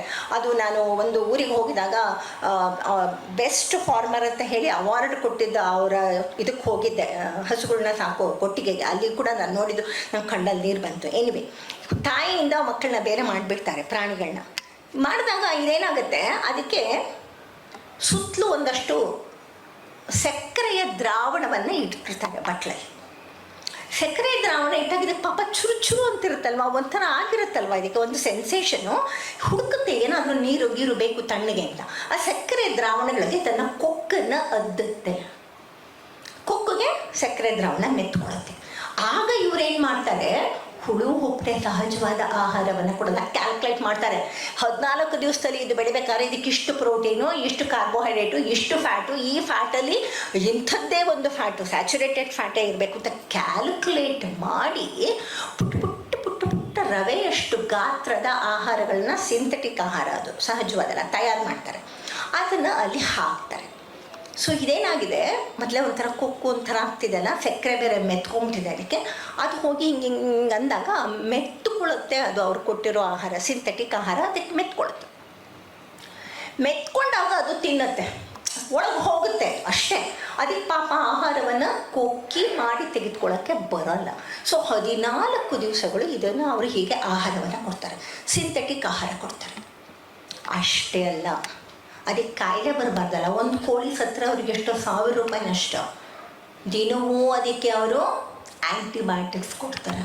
ಈ ಆ್ಯಂಟಿಬಯೋಟಿಕ್ಸ್ ವಿಷಯದಲ್ಲಿ ಎಷ್ಟು ಮೋಸ, ಎಷ್ಟು ಅನ್ಯಾಯ ನಡೆಯುತ್ತೆ ಅಂತ ಹೇಳಿದ್ರೆ ಜಗತ್ತಿನಲ್ಲಿ ಈ ಒಂದು ಪರ್ಟಿಕ್ಯುಲರ್ ಆಂಟಿಬಯೋಟಿಕ್ ಕೊಡೋದ್ರಿಂದ ಅದಕ್ಕೇನು ತೊಂದರೆ ಆಗಲ್ಲ, ನೀವು ಇದನ್ನು ಕೊಡಬಹುದು ಅಂತ ಒಂದು ದೇಶ ಅಲೋ ಮಾಡಿದ್ರೆ ಇನ್ನೊಂದು ದೇಶ ಇಲ್ಲ ನಾವು ಕೊಡ್ತೀವಿ ನಮಗೇನು ಆಗ್ತಾ ಇಲ್ಲ ಅಂತ ಅಲ್ಲೂ ರಾಜಕೀಯ, ಅಲ್ಲೂ ದುಡ್ಡು ಮಾಡೋದು. ಸೊ ಇಡೀ ಆಂಟಿಬಯೋಟಿಕ್ ಕೊಡೋದ್ರಿಂದ ಕೆಟ್ಟದ್ದು ಅಂತ ಹೇಳ್ದ, ಈ ಪರ್ಟಿಕ್ಯುಲರ್ ಆಂಟಿಬಯೋಟಿಕ್ ಕೊಡೋದ್ರಿಂದ ತೊಂದರೆ ಅಂತ ಹೇಳ್ತಾರೆ, ಇನ್ನೊಂದು ಆಂಟಿಬಯೋಟಿಕ್ನ ಹಾಕ್ತಾ ಇರ್ತಾರೆ. ಸೊ ಇದನ್ನೆಲ್ಲವನ್ನು ತಗೊಳುತ್ತೆ. ಇಷ್ಟೇ ಸಾಲದು, ಒಂದು ಕೋಳಿ ಮೆಚೂರ್ ಆಗೋದಕ್ಕೆ ಸುಮಾರು ಅಂದರೆ ಪೂರ್ಣ ಗಾತ್ರ ಬರೋದಕ್ಕೆ, ಮಾರುಕಟ್ಟೆಗೆ ಹೋಗಿ ಮಾಂಸವನ್ನು ತಿನ್ನೋಕ್ಕೆ ಅರ್ಹವಾಗೋದಕ್ಕೆ ಮಿನಿಮಮ್ 18 ವಾರ ಬೇಕು. 18 ವಾರ ಕಾಯ್ತಾ ಕೂತ್ಕೊಳ್ಳೋದ, ಅಷ್ಟೊಂದು ದುಡ್ಡು ಕಳ್ಕೊಳ್ಳೋದ. ತರಕಾರಿಗೆಲ್ಲ ಹಣ್ಣಿಗೆಲ್ಲ ಮಾಡಲ್ಲ ನಾವು, ಪೂರ್ತಿ ಹಣ್ಣಾಗೋ ತನಕ ಎಲ್ಲಿ ಕಾಯ್ತೀವೋ, ಮೊದಲೇ ಅದನ್ನು ಪ್ಲಕ್ಕರಲ್ಲಿ ತೆಗೆದು ಕಿತ್ಕೊಳ್ತೀವಲ್ವ, ಅದೇ ರೀತಿ ಇದಕ್ಕೂ ನಾವು ಮಾಡಬೇಕು. ಸೊ ಗ್ರೋತ್ ಹಾರ್ಮೋನ್ನ ಕೊಡ್ತಾರೆ. ಹಸು ಇರ್ಬೋದು, ಕುರಿ ಇರ್ಬೋದು, ಹಂದಿ ಇರ್ಬೋದು, ಕೋಳಿ ಇರ್ಬೋದು, ಎಲ್ಲಕ್ಕೂ ಅದರ ಗಾತ್ರಕ್ಕೆ ಸರಿಯಾಗಿ ಗ್ರೋತ್ ಹಾರ್ಮೋನ್ಗಳನ್ನ ಕೊಡ್ತಾರೆ. ಅನಿಮಲ್ ಹಸ್ಬೆಂಡ್ರಿನಲ್ಲಿ ಕೆಲಸ ಮಾಡ್ತಿರುವಂತಹ, ತಾನೇ ಕೋಳಿ ಸಾಕಣೆ ಮಾಡ್ತಿದ್ದಂತಹ ವ್ಯಕ್ತಿ ನನಗೆ ಹೇಳಿದ್ದು, ನಾನು ಕೂಡ ನೋಡಿದ್ದು, ಎಷ್ಟು ಮಟ್ಟಿಗೆ ಅದಕ್ಕೆ ಕೊಟ್ಟಿರ್ತಾರೆ. ಅದು ಬೆಳೆದು ಬಿಟ್ಟಿರುತ್ತೆ ಅಂದರೆ ಇಷ್ಟು ಗಾತ್ರ ಬೆಳೆದು ಬಿಟ್ಟಿರುತ್ತೆ, ಅದನ್ನು ಎಷ್ಟು ಕೊಟ್ಟಿರ್ತಾರೆ ಅಂತ ಹೇಳಿದ್ರೆ ಅದರದ್ದು ಹಾರ್ಟು ಮತ್ತು ಲಿವರು ಕಂಪ್ಲೀಟ್ ಎನ್ಲಾರ್ಜ್ ಆಗಿರುತ್ತೆ. ಅದು ನಾಳೆ ಮಾರಾಟ ಮಾಡಬೇಕು, ನಾನು ನಾಳೆ ಮಾರಾಟ ಮಾಡಲಿಲ್ಲ ಅಂದರೆ ಹಾರ್ಟ್ ಅಟ್ಯಾಕ್ ಆಗಿ ಸಾಯುತ್ತೆ. ಅದು ಒಟ್ಟು ಮಟ್ಟಿಗೆ ಅದರದ್ದು ಹಾರ್ಟು ಲಿವರು ಎನ್ಲಾರ್ಜ್ ಆಗಿರುತ್ತೆ. ಸೊ ಚಕ ಚಕ ಚಕ ಚಕ ಅಂತ ಹೋಗಿ ಮಾರಾಟ ಮಾಡ್ತೀನಿ, ಮಾಡಲಿಲ್ಲ ಅಂದರೆ ಸತ್ತೋಗ್ಬಿಡುತ್ತೆ. ಎಲ್ಲ ಕಂಟ್ರೋಲ್ಡ್, ಸಿಸ್ಟಮಿಕ್ಕಾಗಿ ಕಂಟ್ರೋಲ್ ಮಾಡ್ತಾರೆ. ಇದಿಷ್ಟು ಬಂತ, ಇಷ್ಟು ಹೈಟ್ ಬಂದು, ಇಷ್ಟು ವೇಟ್ ಬಂತ, ಈ ಕೋಳಿ ಇನ್ನು ಸ್ಟಾಪ್ ಮಾಡು, ಊಟ ಕೊಡಬೇಡ, ಅದಕ್ಕೆ ನೀರು ಕೊಡಬೇಡ. ನೀರು ಕೊಟ್ಟರೆ ಫ್ಯಾಟ್ ಕಡಿಮೆ ಆಗಿಬಿಡುತ್ತಲ್ಲ, ಏನೇನೇನೇನೇನೋ ಮಾಡ್ತಾರೆ, ಚಿತ್ರ ವಿಚಿತ್ರದ್ದೆಲ್ಲ ಮಾಡ್ತಾರೆ. ಇದು ಎಲ್ಲ ಪ್ರಾಣಿಗಳಿಗೂ ಅಪ್ಲೈ ಆಗುತ್ತೆ. ಇಷ್ಟೇನಾ? ಅದಕ್ಕೆ ಹಾಕೋ ವಿಷ, ಇದು ಮೇಲ್ಗಡೆಯಿಂದ ಹಾಕೋ ವಿಷ ಆಯ್ತಲ್ಲ, ತಾನೇ ವಿಷ ಉತ್ಪತ್ತಿ ಮಾಡ್ಕೊಳ್ಳೋ ಹಾಗೆ ಮಾಡ್ತಾರೆ. ನೆಕ್ಸ್ಟ್ ಏನು, ಈ ಮಾರಾಟ ಮಾಡ್ತಾರೆ. ಇಲ್ಲಿ ಅವರು ರೈತ ಕೈ ತೊಳ್ಕೊಂಡ್ಮೇಲೆ ಮಾರಾಟ ಮಾಡೋರಿದಾರಲ್ಲ, ಅದನ್ನು ತೊಗೊಂಡು ಹೋಗಿ ನಮಗೆ ತಂದು ಕೊಡ್ತಾರೆ. ಹೇಗೆ ತಂದು ಕೊಡ್ತಾರೆ? ಅದನ್ನು ವಧೆ ಮಾಡಿ ಕೊಡಬೇಕಲ್ಲ. ಪ್ರಾಣಿಗಳಿಗೆಲ್ಲ 4 ಕಾಲಿದೆ, ಅದನ್ನೆಲ್ಲ ಕಟ್ತಾರೆ, 2 ಕಾಲು ಕಟ್ಟಿಬಿಡ್ತಾರೆ. ಕಟ್ಟಿಬಿಟ್ಟು ತಲೆ ಕೆಳಗೆ ಬರೋ ಹಾಗೆ ಮಾಡ್ತಾರೆ. ಇಮ್ಯಾಜಿನ್, ಹಸು ಎಷ್ಟು ದೊಡ್ಡ ಪ್ರಾಣಿ, ಹಂದಿ ಎಷ್ಟು ದೊಡ್ಡ ಪ್ರಾಣಿ, ಎಷ್ಟು ಕೆಜಿಗಳಷ್ಟು ತೂಗುತ್ತೆ ಅದು. ಈ ಥರದ ಪ್ರಾಣಿಯನ್ನು ನೀವು ಹೀಗೆ ತಲೆ ಕೆಳಗೆ ಬರೋ ಹಾಗೆ ಕಟ್ಟಿದಾಗ ಅದರ ಮೂಳೆಗಳು ಅಲ್ಲಿ ಮುರಿಯುತ್ತೆ, ಅದರ ಮಾಂಸಖಂಡ ಟೇರಾಗುತ್ತೆ.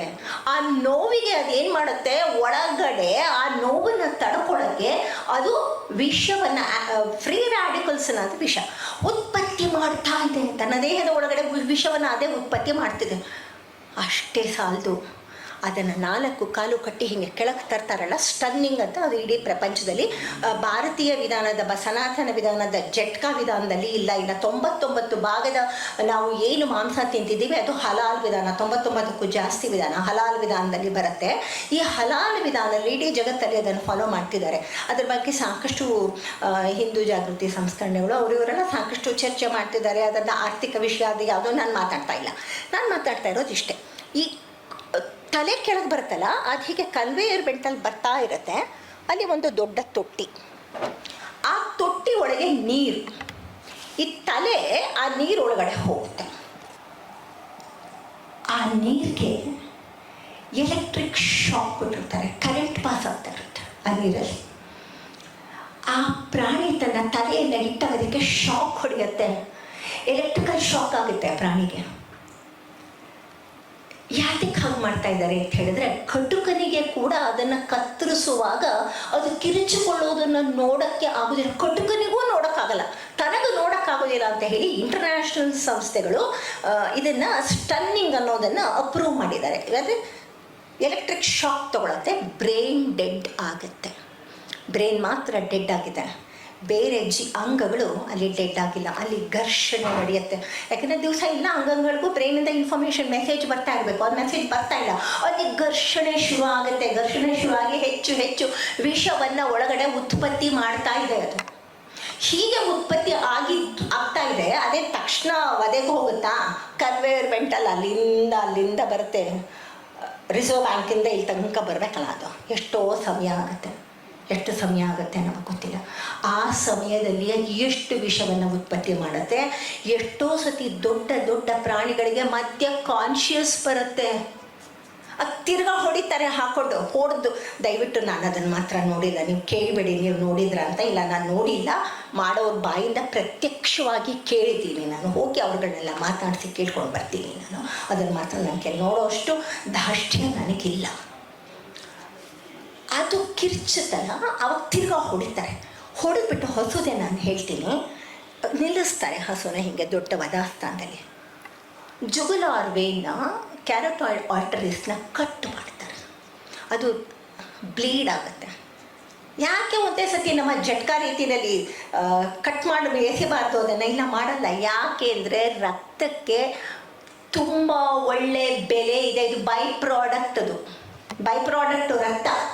ಆ ರಕ್ತವನ್ನು ತಿಂತಾನೆ ಸಹ. ನಾನು ತಿನ್ನೋದ್ರ ಬಗ್ಗೆ ನಾನೇನು ಮಾತಾಡ್ತಿಲ್ಲ, ಅವರವರ ಆಹಾರದ ಆಯ್ಕೆ. ಆ ರಕ್ತವನ್ನು ರಕ್ತ ಫ್ರೈ ಅಂತ ಕೂಡ ಮಾಡಿಕೊಂಡು ಮಾಂಸಾಹಾರ ತಿನ್ನೋರು ತಿಂತಾರೆ. ಯೋಚನೆ ಮಾಡಿ, ನೀವು ರಕ್ತ ಫ್ರೈ ಅನ್ನುವಂತಹ ಒಂದು ಆಹಾರವನ್ನು ತಿಂತಿದ್ರೆ ಇಲ್ಲಿ ಇಷ್ಟೊಂದು ಆ ರಕ್ತದಲ್ಲಿ ವಿಷ ಸೇರಿಕೊಂಡಿದೆ. ಆ ರಕ್ತವನ್ನು ಅದು ಪೂರ್ತಿ ತೆಕ್ಕೊಳತ್ತೆ. ಅದು ಇನ್ನೂ ಎಷ್ಟೋ ಸತಿ ಕಾನ್ಷಿಯಸ್ ಆಗಿರುತ್ತೆ. ಆಮೇಲೆ ಅದನ್ನು ತೆಗೆದು ಎಸಿತಾರೆ. ಎಸೆಯುವಾಗ ಚರ್ಮ ಕೀಳ್ತಾರೆ. ಚರ್ಮ ಕೀಳುವಾಗಲೂ ಕೂಡ ಎಷ್ಟೋ ಸತಿ ಅದಕ್ಕೆ ಪ್ರಜ್ಞೆ ಅನ್ನೋದು ಸ್ವಲ್ಪ ಮಟ್ಟಿಗೆ ಇರುತ್ತೆ. ಇಷ್ಟು ಸಮಯದಲ್ಲೂ ಅದರ ದೇಹ ನಾನಾ ತರಹದ ವಿಷವನ್ನು ಒಳಗಡೆ ಉತ್ಪತ್ತಿ ಮಾಡ್ತಿರುತ್ತೆ. ನೀವು ಆ ವಿಷವನ್ನು ಸಪ್ರೇಟ್ ಮಾಡ್ತೀರಾ ತಿನ್ನೋವಾಗ? ಸಾಧ್ಯನಾ? ಅದೇನು ವಿಷ ಇದೆ ಅಂತ ಗೊತ್ತಿದೆಯಾ? ಅದನ್ನು ಬೇರೆ ಮಾಡ್ತೀರಾ? ಅದರ ಕಣದಲ್ಲೂ ವಿಷ ಉತ್ಪತ್ತಿ ಆಗಿದೆ. ನೀವು ಅದನ್ನು ಬಿರಿಯಾನಿ ಮಾಡ್ಕೊಂಡು ತಿಂತಾ ಇದ್ದೀವಿ. ಸೊ ಸಸ್ಯ ಬೇಡಪ್ಪ, ನಾನು ಪ್ರಾಣಿ ತಿಂತೀನಿ ಅಂತಂದರೆ ಈ ಗೋಳನ್ನ ನಾವು ಘೋರವಾದ ಈ ಗೋಳನ್ನ ನಾವು ನೋಡಬೇಕು. ಹಾಗೂ ನಿಮಗೆ ತಿನ್ನಬೇಕು ಅಂತ ಇದ್ದರೆ ಇರೋದ್ರೊಳಗೆ ನೋಡಿ, ಇಲ್ಲೊಂದು ಸ್ವಲ್ಪ ಒಂದಷ್ಟು ಬೇರೆ ವಿಷಯ ಬರುತ್ತೆ. ನಾನು ತುಂಬ ಒಂದು ಲೈನ್ ನಾನು ಹೇಳ್ತೀನಿ. ಈ ಮಾಂಸ ಮಾರೋದು ಅನ್ನೋದು ಒಂದು ವರ್ಗ ತನ್ನ ಹಿಡಿತದಲ್ಲಿ ಇಟ್ಕೊಂಡಿದೆ. ಈ ಜಟ್ಕಾ ವಿಧಾನದ ಮಾಡೋದು ಕ್ರೂರ. ದೇವಸ್ಥಾನಗಳಲ್ಲಿ ನೀವು ಪ್ರಾಣಿ ವಧೆ ಮಾಡ್ತಿರೋ ಅತ್ಯಂತ ಕ್ರೂರಿಗಳು ನೀವು ಹಿಂದೂಗಳು. ಪಾಪ ಮೊನ್ನೆ ಅವನು ಹೇಳಿದ್ದು ನಿಜಾರಿ, ಅವನು ಪಾರ್ಲಿಮೆಂಟಲ್ಲಿ ಹೇಳೋದು, ಅವನು ಹಿಂದೂಗಳು ಕ್ರೂರಿಗಳು ಅಂತ. ನಿಜಾರಿ ಜಟ್ಕಾ ತೊಗೊಂಡು ಬಂದು ಜಟ್ಕಾ ವಿಧಾನದಲ್ಲಿ ಕಟ್ ಮಾಡಿ ಹಾಕ್ಬಿಡ್ತೀವಿ, ಕ್ರೂರಿ ನೀವು ಅಂತ ಹೇಳ್ತಾರೆ. ನಿಜ ಹೇಳ, ಜಟ್ಕಾ ವಿಧಾನದ ಮಾಂಸದಲ್ಲಿ ಪ್ರಾಣಿ ಬಹಳ ಕಡಿಮೆ ಸಮಯ ತಗೊಳತ್ತೆ ಸಾಯಕ್ಕೆ. ತುಂಬ ಕಡಿಮೆ ಸಮಯ. ಕಟ್ ಮಾಡಾಕ್ಬಿಡ್ತೀವಿ. ಅದು ಬಲಿ ಕೊಟ್ಟಿದ್ರೆ, ನಾನು ದೇವಸ್ಥಾನಗಳ ಸಾಕಷ್ಟು ನೋಡಿದ್ದೀನಿ, ಅದನ್ನು ಮುದ್ದು ಮಾಡ್ತಾರೆ. ಅದಕ್ಕೆ ದಿನ ಹಾರ ಹಾಕ್ತಾರೆ, ಮುದ್ದು ಮಾಡ್ತಾರೆ. ಪ್ರಾಣಿಗೆ ಒಂದು ಇಮೋಷನ್ಸ್ ಅಂತ ಇದೆ. ಅದರಲ್ಲೂ ಹಸುವಿಗೆ ತುಂಬ ಇಮೋಷನ್ಸ್ ಇದೆ. ನೀವು ಅದನ್ನು ಪ್ರೀತಿಯಿಂದ ಮಾಡ್ತಿದ್ರೆ ಅದು ಒಂದು ಸಂತೋಷವಾಗಿ ಇರುತ್ತೆ. ಅದು ಹಂಗೆ ಕಡೆ ತನಕ ಅದನ್ನು ಸಂತೋಷವಾಗಿ ಸಾಕಿರ್ತಾರೆ. ಆಮೇಲೆ ಒಂದೇ ಎಟ್ಕೆನೆ ಜಟ್ಕಾ ವಿಧಾನದಲ್ಲಿ ಟಟಕತ್ತಾರೆ. ನೀವು ಅದನ್ನು ತುಂಬ ಸುಲಭವಾಗಿ ನೋಡ್ಬೋದು ಅಂತಂದರೆ, ಕಾಮಾಖ್ಯ ದೇವಸ್ಥಾನಕ್ಕೆ ಹೋದರೆ ನಿಮ್ಮ ಕಣ್ಣೆದುರಿಗೆ ಕಾಣಿಸ್ತಾ ಇರುತ್ತೆ. ಮೊದಲು ಕಣ್ಣೆದುರಿಗೆ ಕಾಣೋಂಗಿತ್ತು. ಇತ್ತೀಚೆಗೆ ಹೋದಾಗ ಸ್ವಲ್ಪ ಹಿಂದ್ಗಡೆ ಭಾಗಕ್ಕೆ ಒಂದು ರೂಮ್ ಥರ ಮಾಡಿ ಅಲ್ಲಿ ಮಾಡ್ತಾ ಇದ್ದಾರೆ. ಮೊದಲು ಕಣ್ಣೆದುರಿಗೆ ಇತ್ತು. ದೇವಸ್ಥಾನಗಳೆಲ್ಲ ನಡೆಯುತ್ತೆ. ಟಕ್ ಅಂತ ಕಟ್ ಮಾಡ್ತಾರೆ. ಇದು ಜುಗುಲಾರ್ ವೇನ್ ಕಟ್ ಆಗುತ್ತೆ, ತೆಗಿತಾರೆ. ಮುಗ್ದು ಹೋಯ್ತು. ಒಂದು ಫ್ರ್ಯಾಕ್ಷನ್ ಆಫ್ ಎ ಸೆಕೆಂಡಲ್ಲಿ ಅದರ ಕಥೆ ಮುಗ್ದು ಹೋಯ್ತು. ಸೊ ಆ ವಿಧಾನಕ್ಕಿಂತ ಈ ವಿಧಾನದಲ್ಲಿ ಕಡಿಮೆ ವಿಷವನ್ನು ಇದು ಉತ್ಪತ್ತಿ ಮಾಡುತ್ತೆ. ಪ್ರಾಣಿಗಳು ಬೆಳಿಬೇಕು ಅನ್ನೋದು ಒಂದೇ ನನ್ನ ಗುರಿ. ನೀವು ಮಾಂಸ ಪ್ರಾಣಿಗಳಿಗೆ ತಿನ್ನಿಸಿದ್ರೆ ಪ್ರಾಣಿಗಳು ಜೋರಾಗಿ ಬೆಳೆಯುತ್ತೆ. ನಿಮಗೆ ಗೊತ್ತಿರಬೇಕು, ಹಸುಗಳು ಸಸ್ಯಾಹಾರಿ ಹಸು. ಈ ಹಸುವಿಗೆ ಹೆಚ್ಚು ಮಾಂಸವನ್ನು ತೆಗಿಬೇಕು ಅಂತ ಹೇಳಿ ಹಸುಗಳಿಗೆ ಮಾಂಸವನ್ನು ಉಣಿಸಿದರು.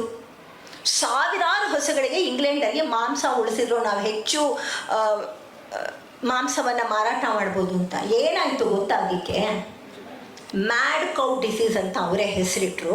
ಒಟ್ಟು ಸಾವಿರ ಸಂಖ್ಯೆ ಹಸುಗಳು ವಿಪರೀತವಾಗಿ ಹುಚ್ಚರ ಹಾಗೆ ವರ್ತಿಸ್ತು. ಒಳಗಡೆ ವಿಪರೀತ ವಿಷ ಉತ್ಪತ್ತಿ ಆಯಿತು.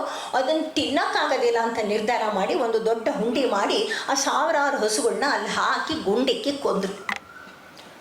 ಗುಂಡಿಕ್ಕಿ ಕೊಂದದಕ್ಕೆ ಎಲ್ಲ ಸಾಯ್ಲಿಲ್ವಲ್ಲ, ಇನ್ನೂ ಒಂದಷ್ಟು ಇತ್ತಲ್ಲ, ಅದಕ್ಕೆ ವಿಷಾನೆಲ್ಲ ಬಿಟ್ಟರು. ಹಸುಗಳನ್ನೆಲ್ಲ ಮುಗಿಸಿದ್ರು. ಅದಕ್ಕೆ ಚಪ್ಪಡಿ ಕಲ್ಲು ಮೇಲೆ ಎಳೆದು ಬಿಟ್ರು.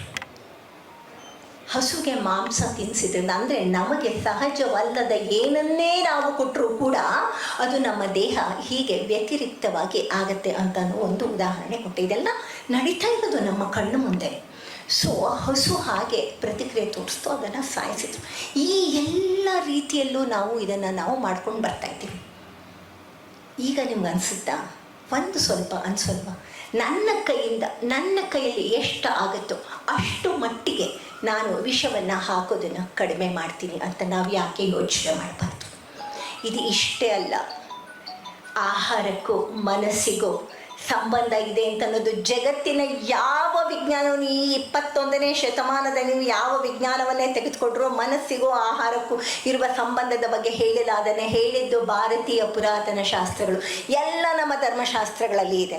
ನಮಗೆ ಗೊತ್ತು ನಮ್ಮ ಆಹಾರಗಳು ಎಷ್ಟು ಚೆನ್ನಾಗಿದೆ ಅಂತ. ಇವಾಗ ತಾನೇ ಡಾಕ್ಟರ್ ಸ್ಮಿತಾ ಅವರು ಹೇಳಿದರು, ಜಯಪತ್ರದಲ್ಲಿ ರಾಗಿಯನ್ನು ವೈಭವೀಕರಿಸುವಂತಹ ಒಂದು ಗುಣ ಇದೆ ಅಂತ. ಆದರೆ ನಮ್ಮವ್ರಿಗೆ ಗೊತ್ತಿತ್ತು ಆಹಾರಗಳು ಎಷ್ಟು ಚೆನ್ನಾಗಿದೆ ಅಂತ ಅನ್ನೋದು, ಅದೇನು ಹೊಸ ವಿಷಯ ಅಲ್ಲ.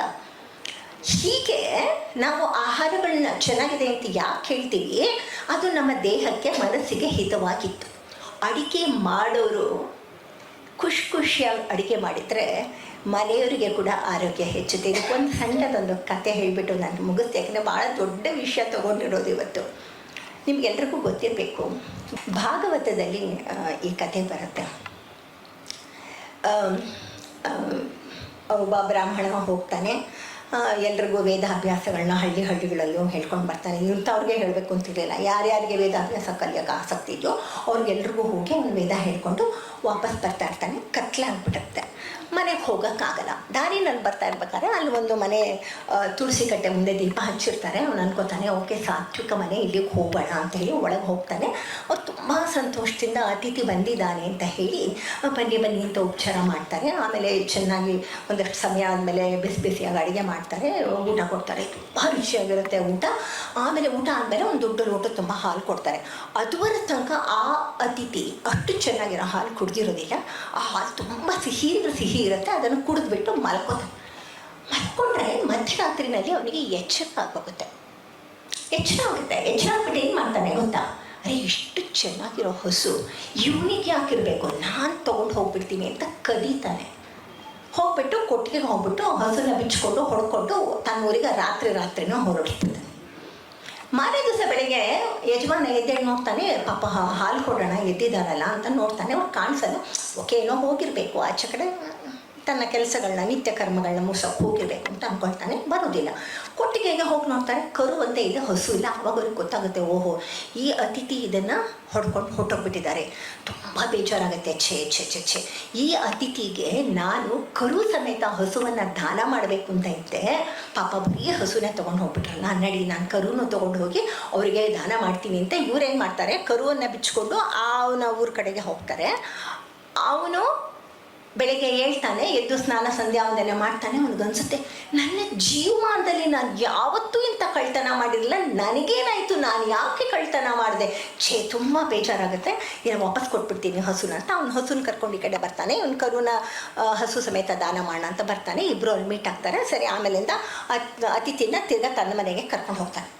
ಕರ್ಕೊಂಡು ಹೋದಾಗ ಅತಿಥಿ ಕೇಳ್ತಾನೆ, ಯಾರು ಅಡುಗೆ ಮಾಡಿದ್ದು? ಯಾವಾಗಲೂ ಮಾಡೋದು ನನ್ನ ಹೆಂಡತಿನೇ ಮಾಡಿದ್ದಾಳೆ, ದಿನ ಅವಳು ಹೀಗೆ ಪ್ರೀತಿಯಿಂದ ಮಾಡ್ತಾಳೆ, ಇವತ್ತು ಮಾಡಿದ್ದಾಳೆ. ಇವರು ಕರೆಸ್ತಾರೆ, ಅಮ್ಮ ನೀನು ಸಾಮಾನುಗಳನ್ನ ಎಲ್ಲಿಂದ ತಂದೆ ತಾಯಿ ಅಂತ. ಅವಳು ಹೇಳ್ತಾಳೆ, ನೀವು ಬಂದಾಗ ರಾತ್ರಿ ಆಗಿತ್ತು, ನಿಮಗೆ ರುಚಿಯಾಗಿ ಏನೆಲ್ಲ ಮಾಡಬೇಕು ಅಂತಿದ್ದಾಗ ಅಷ್ಟು ಸಾಮಾನು ಮನೆಯಲ್ಲಿ ಇರಲಿಲ್ಲ. ನಾನು ಯಾವಾಗಲೂ ಹೋಗೋ ಅಂಗಡಿಗೆ ಹೋದೆ, ಸಾಮಾನು ತೊಗೊಂಡು ಬರೋಣ ಅಂತ ಹೋದೆ. ಆ ಅಂಗಡಿ ಬಾಗಿಲು ಹಾಕಿತ್ತು. ಪಕ್ಕದ ಅಂಗಡಿಗೆ ಹೋದೆ, ಅದು ಬಾಗಿಲು ಹಾಕಿತ್ತು. ಸ್ವಲ್ಪ ದೂರ ಹೋದ್ಮೇಲೆ ಒಂದು ಅಂಗಡಿನೂ ಬಾಗಿಲು ಹಾಕಿತ್ತು. ಕಿಟಕಿ ಮಾತ್ರ ತೆಗ್ದಿತ್ತು, ಅಲ್ಲಿ ಯಾರೂ ಇರಲಿಲ್ಲ. ಕಿಟಕಿ ಬಾಗಿಲು ತೆಗೆದು ನೋಡಿದೆ, ಅಲ್ಲಿ ಬೇಕಾದಷ್ಟು ನನಗೆ ಏನೇನು ಬೇಕಿತ್ತು ಅದೆಲ್ಲ ಇತ್ತು, ಅಕ್ಕಿ ಬೇಳೆ ಎಲ್ಲ. ಅದನ್ನೆಲ್ಲ ತೆಗೆದು ನನ್ನ ಬ್ಯಾಗಲ್ಲಿ ಹಾಕ್ಕೊಂಡು ಬಂದುಬಿಟ್ಟು ನಿಮಗೆ ಅಡುಗೆ ಮಾಡಿದೆ, ನಾನು ಕದ್ಕೊಂಬಂದ್ಬಿಟ್ಟೆ ಅಂತ ಹೇಳ್ತಾಳೆ. ಆವಾಗ ಇವ್ರಿಗೆ ಗೊತ್ತಾಗುತ್ತೆ, ಕದ್ದ ಸಾಮಾನಿನ ಅಡುಗೆಯನ್ನು ತಿಂದಿದ್ದಕ್ಕೆ ನನಗೆ ಕಳ್ಳ ಬುದ್ಧಿ ಬಂತು. ನಾವು ಏನನ್ನು ತಿಂತೀವೋ ನಮ್ಮ ಮನಸ್ಸು ಅದನ್ನು ಯೋಚಿಸುತ್ತೆ. ಕ್ರೂರವಾಗಿ ನಮ್ಮ ಮನಸ್ಸು ಯೋಚಿಸುತ್ತೆ. ಕ್ರೂರ ಪ್ರಾಣಿಗಳನ್ನ ಕ್ರೂರವಾಗಿ ಮಾಡಿಕೊಂಡು ನಾವು ತಿಂದಾಗ ನಮ್ಮ ಮನಸ್ಸಲ್ಲಿ ಕ್ರೌರ್ಯ ತುಂಬ ಇರುತ್ತೆ.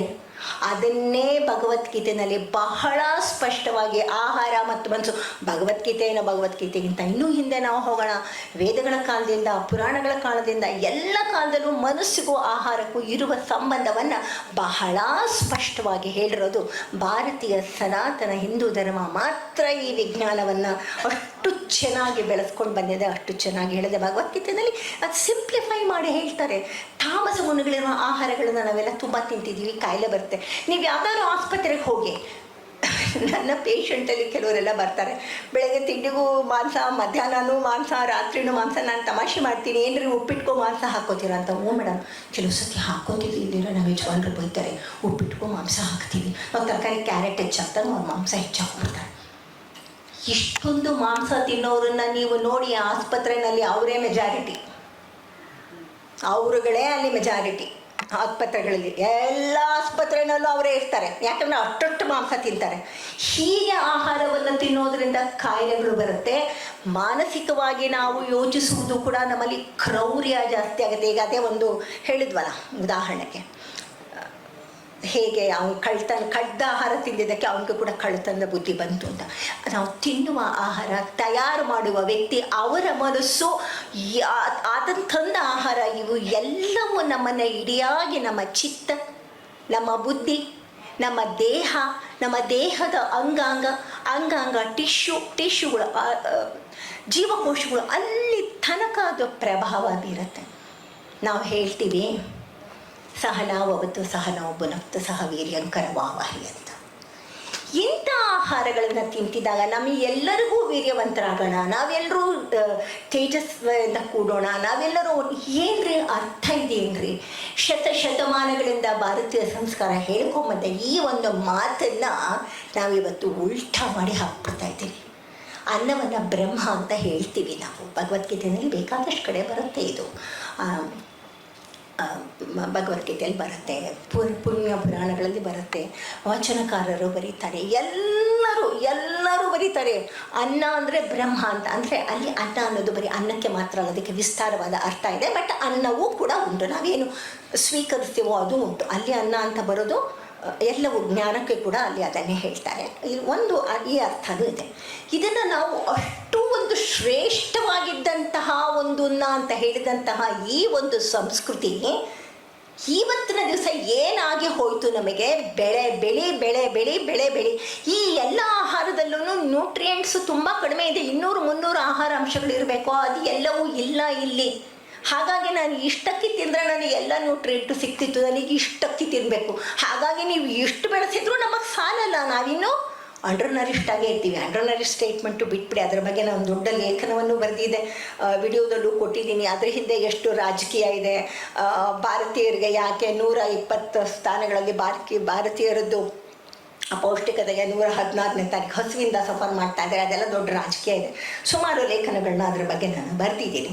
ವಿಕ್ರಮದಲ್ಲಿ ನೋಡಿದಾಗ ನಿಮಗೆ ಇದರದ ಬಗ್ಗೆ ಈಗ ನಿರಂತರವಾಗಿ ವಿಕ್ರಮದಲ್ಲಿ ಬರ್ತಿದ್ದೀನಿ. ಅದಕ್ಕೆ ಮೊದಲು ಎಕನಾಮಿಕ್ ಟೈಮ್ಸಲ್ಲಿ ಬರೀತಿದ್ದೆ. ಈಗ ಪ್ರೆಸೆಂಟ್ ಏನೇನಿದೆ ಅದು ವಿಕ್ರಮದಲ್ಲಿ ಇರುತ್ತೆ ಅಥವಾ ಆರ್ಗನೈಸರಲ್ಲಿ ಕಾಣಿಸ್ತಿರುತ್ತೆ, ನಿಮಗೆ ಸಿಗುತ್ತೆ. ನೋಡಿ, ಹೆಚ್ಚು ವಿಷಯಗಳನ್ನು ಇದನ್ನು ಹೆಚ್ಚು ಖಂಡಿತ ಹೇಳಲಿಕ್ಕೆ ಸಾಧ್ಯ ಆಗೋದಿಲ್ಲ, ಸಮಯದ ಅಭಾವ ತುಂಬ ಇರುತ್ತೆ. ಸೊ ನಮ್ಮ ಕೈನಲ್ಲಿ ಅನ್ನವನ್ನು ಬ್ರಹ್ಮ ದೇವರು ಅಂತ ಅಂದುಕೊಂಡಿದ್ದೀವಲ್ಲ, ಅದನ್ನು ಕೆಡಿಸೋದು ಬೇಡ. ಎಷ್ಟು ನಮ್ಮ ಕೈನಲ್ಲಿ ಕಡಿಮೆ ವಿಷ ಹಾಕೋಕ್ಕಾಗತ್ತೋ. ನಾನು ಪ್ಲಾಸ್ಟಿಕ್ ವಿಷಯ ಮಾತಾಡಿಲ್ಲ, ಅದರದ್ದೇ ಒಂದು ದೊಡ್ಡ ವಿಡಿಯೋ ಇದೆ, ಅದು ವೈರಲ್ ಆಯ್ತು. ಅದು ಪ್ಲಾಸ್ಟಿಕ್ ವಿಷಯ ನಾನು 3-4-5 ವರ್ಷದ ಕೆಳಗೇನೆ ಹಾಕಿದೆ. ಇವತ್ತಿಗೂ ಅದು ಸಿಗುತ್ತೆ ನಿಮಗೆ, ಅಷ್ಟು ವೈರಲ್ ಆಗಿದೆ ಅದು. ಅದು ಯಾವುದೂ ನಾನು ಮಾತಾಡಿಲ್ಲ, ಬರೀ ಒಂದು ಸಣ್ಣ ಅಂಶ ಇಟ್ಕೊಂಡಷ್ಟೇ ಹೇಳಿದ್ದು. ಎಲ್ಲ ಹಂತಗಳನ್ನು ಯೋಚನೆ ಮಾಡಿ ಸಹಜವ ಅಲ್ಲದೇ ಇರೋ ಏನನ್ನ ನಾನು ಮಾಡಿದರೂ ಕೂಡ ಅದು ನನಗೆ ವಿಷ. ಅಸಹಜವಾಗಿರುವ ಪ್ರತಿಯೊಂದೊಂದು ಕ್ರಿಯೆಯೂ ನನ್ನ ದೇಹಕ್ಕೆ ಅಸಹಜವೇ. ನನ್ನ ನಡೆ ನುಡಿ, ನನ್ನ ಸಂಸ್ಕಾರಕ್ಕೆ ಅಸಹಜವಾಗಿರುವಂಥದ್ದು ಏನಿದೆಯೋ ಅದು ನನ್ನ ದೇಹಕ್ಕೂ ನನ್ನ ಮನಸ್ಸಿಗೂ ಕೂಡ ಅಸಹಜ. ಇಷ್ಟನ್ನು ನಾವು ಯೋಚನೆ ಮಾಡಿ ಒಂದು ಸಂಕಲ್ಪ ತೆಗೆದುಕೊಳ್ಳೋಣ. ನನ್ನ ಕೈಯಿಂದ ಎಷ್ಟು ಮಟ್ಟಿಗೆ ವಿಷ ಕಡಿಮೆ ಕೊಡೋಕ್ಕೆ ಸಾಧ್ಯ ಆಗುತ್ತೆ. ನೀವು ಹೋಟೆಲ್ ಉದ್ಯಮದಲ್ಲಿರಿ, ಇನ್ಯಾವುದೇ ಉದ್ಯಮದಲ್ಲಿರಿ, ನೀವು ಗೃಹಿಣಿ ಆಗಿರಿ, ನೀವು ಇನ್ನೇನು ಗೃಹಸ್ಥನಾಗಿರಿ. ಗೃಹಸ್ಥರು ಅಡುಗೆ ಮಾಡ್ತಾರೆ, ಮಾಡಬೇಕಾಗಿರುವಂಥದ್ದೇ ಅದು. ಯಾರೇ ಮಾಡಿದ್ರು ಹಾಕಿ, ಚಂದವಾಗಿ ಅಡುಗೆ ಮಾಡಿ ಹಾಕಿ. ಆದಷ್ಟು ನಿಮ್ಮ ಆಹಾರಗಳಲ್ಲಿ ವಿಷ ಕಡಿಮೆ ಇರೋದನ್ನು ನೀವು ಯೋಚನೆ ಮಾಡಿ. ರೈತರಿಗೆ ನಾನು ಯಾವಾಗಲೂ ಹೇಳ್ತಾ ಇರ್ತೀನಿ, ಪಾಲಿಸಿಗಳೇ ಆಗಿದೆ ಸ್ವಾಮಿ, ಪಾಲಿಸಿಗಳೇ ನಿಮಗೆ ಸಪೋರ್ಟ್ ಮಾಡ್ತಾ ಇರೋವಾಗ ನನ್ನಂಥ ಒಂದು ಡೈಟಿಷಿಯನ್ ಎಷ್ಟು ಹೊಡ್ಕೊಳ್ರಿ, ನಡೆಯೋದು ನಡೀತಾನೆ ಇದೆ ಕ್ರಿಯೆ. ಅದು ಬೇಸರವಾಗಿರುವಂಥ ವಿಷಯ, ನನಗೆ ನಡೀತಾನೆ ಇದೆ, ನಡೆಸ್ತಾನೆ ಇದ್ದೀವಿ. ಇಲ್ಲಿ ಕೂತಿರೋ ನೀವು ಅಷ್ಟು ಜನ ಅದು ಲೆಕ್ಚರ್ ಕೊಟ್ಟಿದ್ದಕ್ಕೆ ಸಾರ್ಥಕ ಆಗುತ್ತೆ. ನಾನು ವಿಷವನ್ನು ಕಡಿಮೆ ಮಾಡ್ತೀನಿ ಅಂತ ಯೋಚಿಸ್ಕೊಂಡು ಮಿಥಿಕ್ ಸೊಸೈಟಿಗೆ ಥ್ಯಾಂಕ್ಸ್ ಹೇಳಬೇಕು. ಎಲ್ಲೇ ಲೆಕ್ಚರಿಗೆ ಹೋದರೂ ಬಾಟ್ಲಲ್ಲಿ ನೀರಿಡ್ತಾರೆ.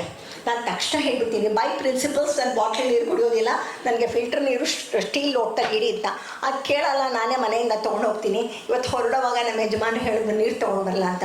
ಬೇಡ, ಮಿಥಿಕ್ ಸೊಸೈಟಿಯಲ್ಲಿ ಬಾಟ್ಲಲ್ಲಿ ಕೊಡೋಲ್ಲ, ಅವರು ಲೋಟದಲ್ಲಿ ಕೊಡ್ತಾರೆ, ಸ್ಟೀಲ್ ಲೋಟದಲ್ಲಿ ಕುಡಿಬೋದು ಅದನ್ನು ಅಂತಂದೆ.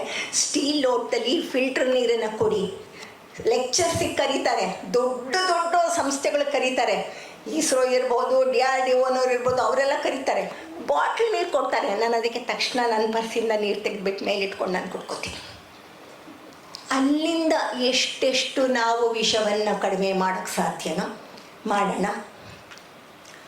ಇವತ್ತಿನ ದಿವಸ ನಿಮ್ಮ ಜೊತೆ ಇಂಟ್ರ್ಯಾಕ್ಟ್ ಮಾಡಿದ್ದಕ್ಕೆ ನಾನು ಮಿಥಿಕ್ ಸೊಸೈಟಿಯ ವಿ ನಾಗರಾಜ್ ಅವರಿಗೆ ಮತ್ತು ಅವರ ಎಲ್ಲ ಸಿಬ್ಬಂದಿ ವರ್ಗದವರಿಗೆ, ಎಷ್ಟೊತ್ತು ತಾಳ್ಮೆಯಿಂದ ಕೇಳಿದ ನಿಮಗೆ, ಹಾಗೂ ಈ ಉಪನ್ಯಾಸಕ್ಕೆ ಅನುವು ಮಾಡಿದ ಈ ಹಿರಿಯರಿಗೆ ನನ್ನ ನಮಸ್ಕಾರಗಳನ್ನ ಹೇಳಿ ನನ್ನ ಮಾತನ್ನು ನಿಲ್ಲಿಸ್ತೀನಿ.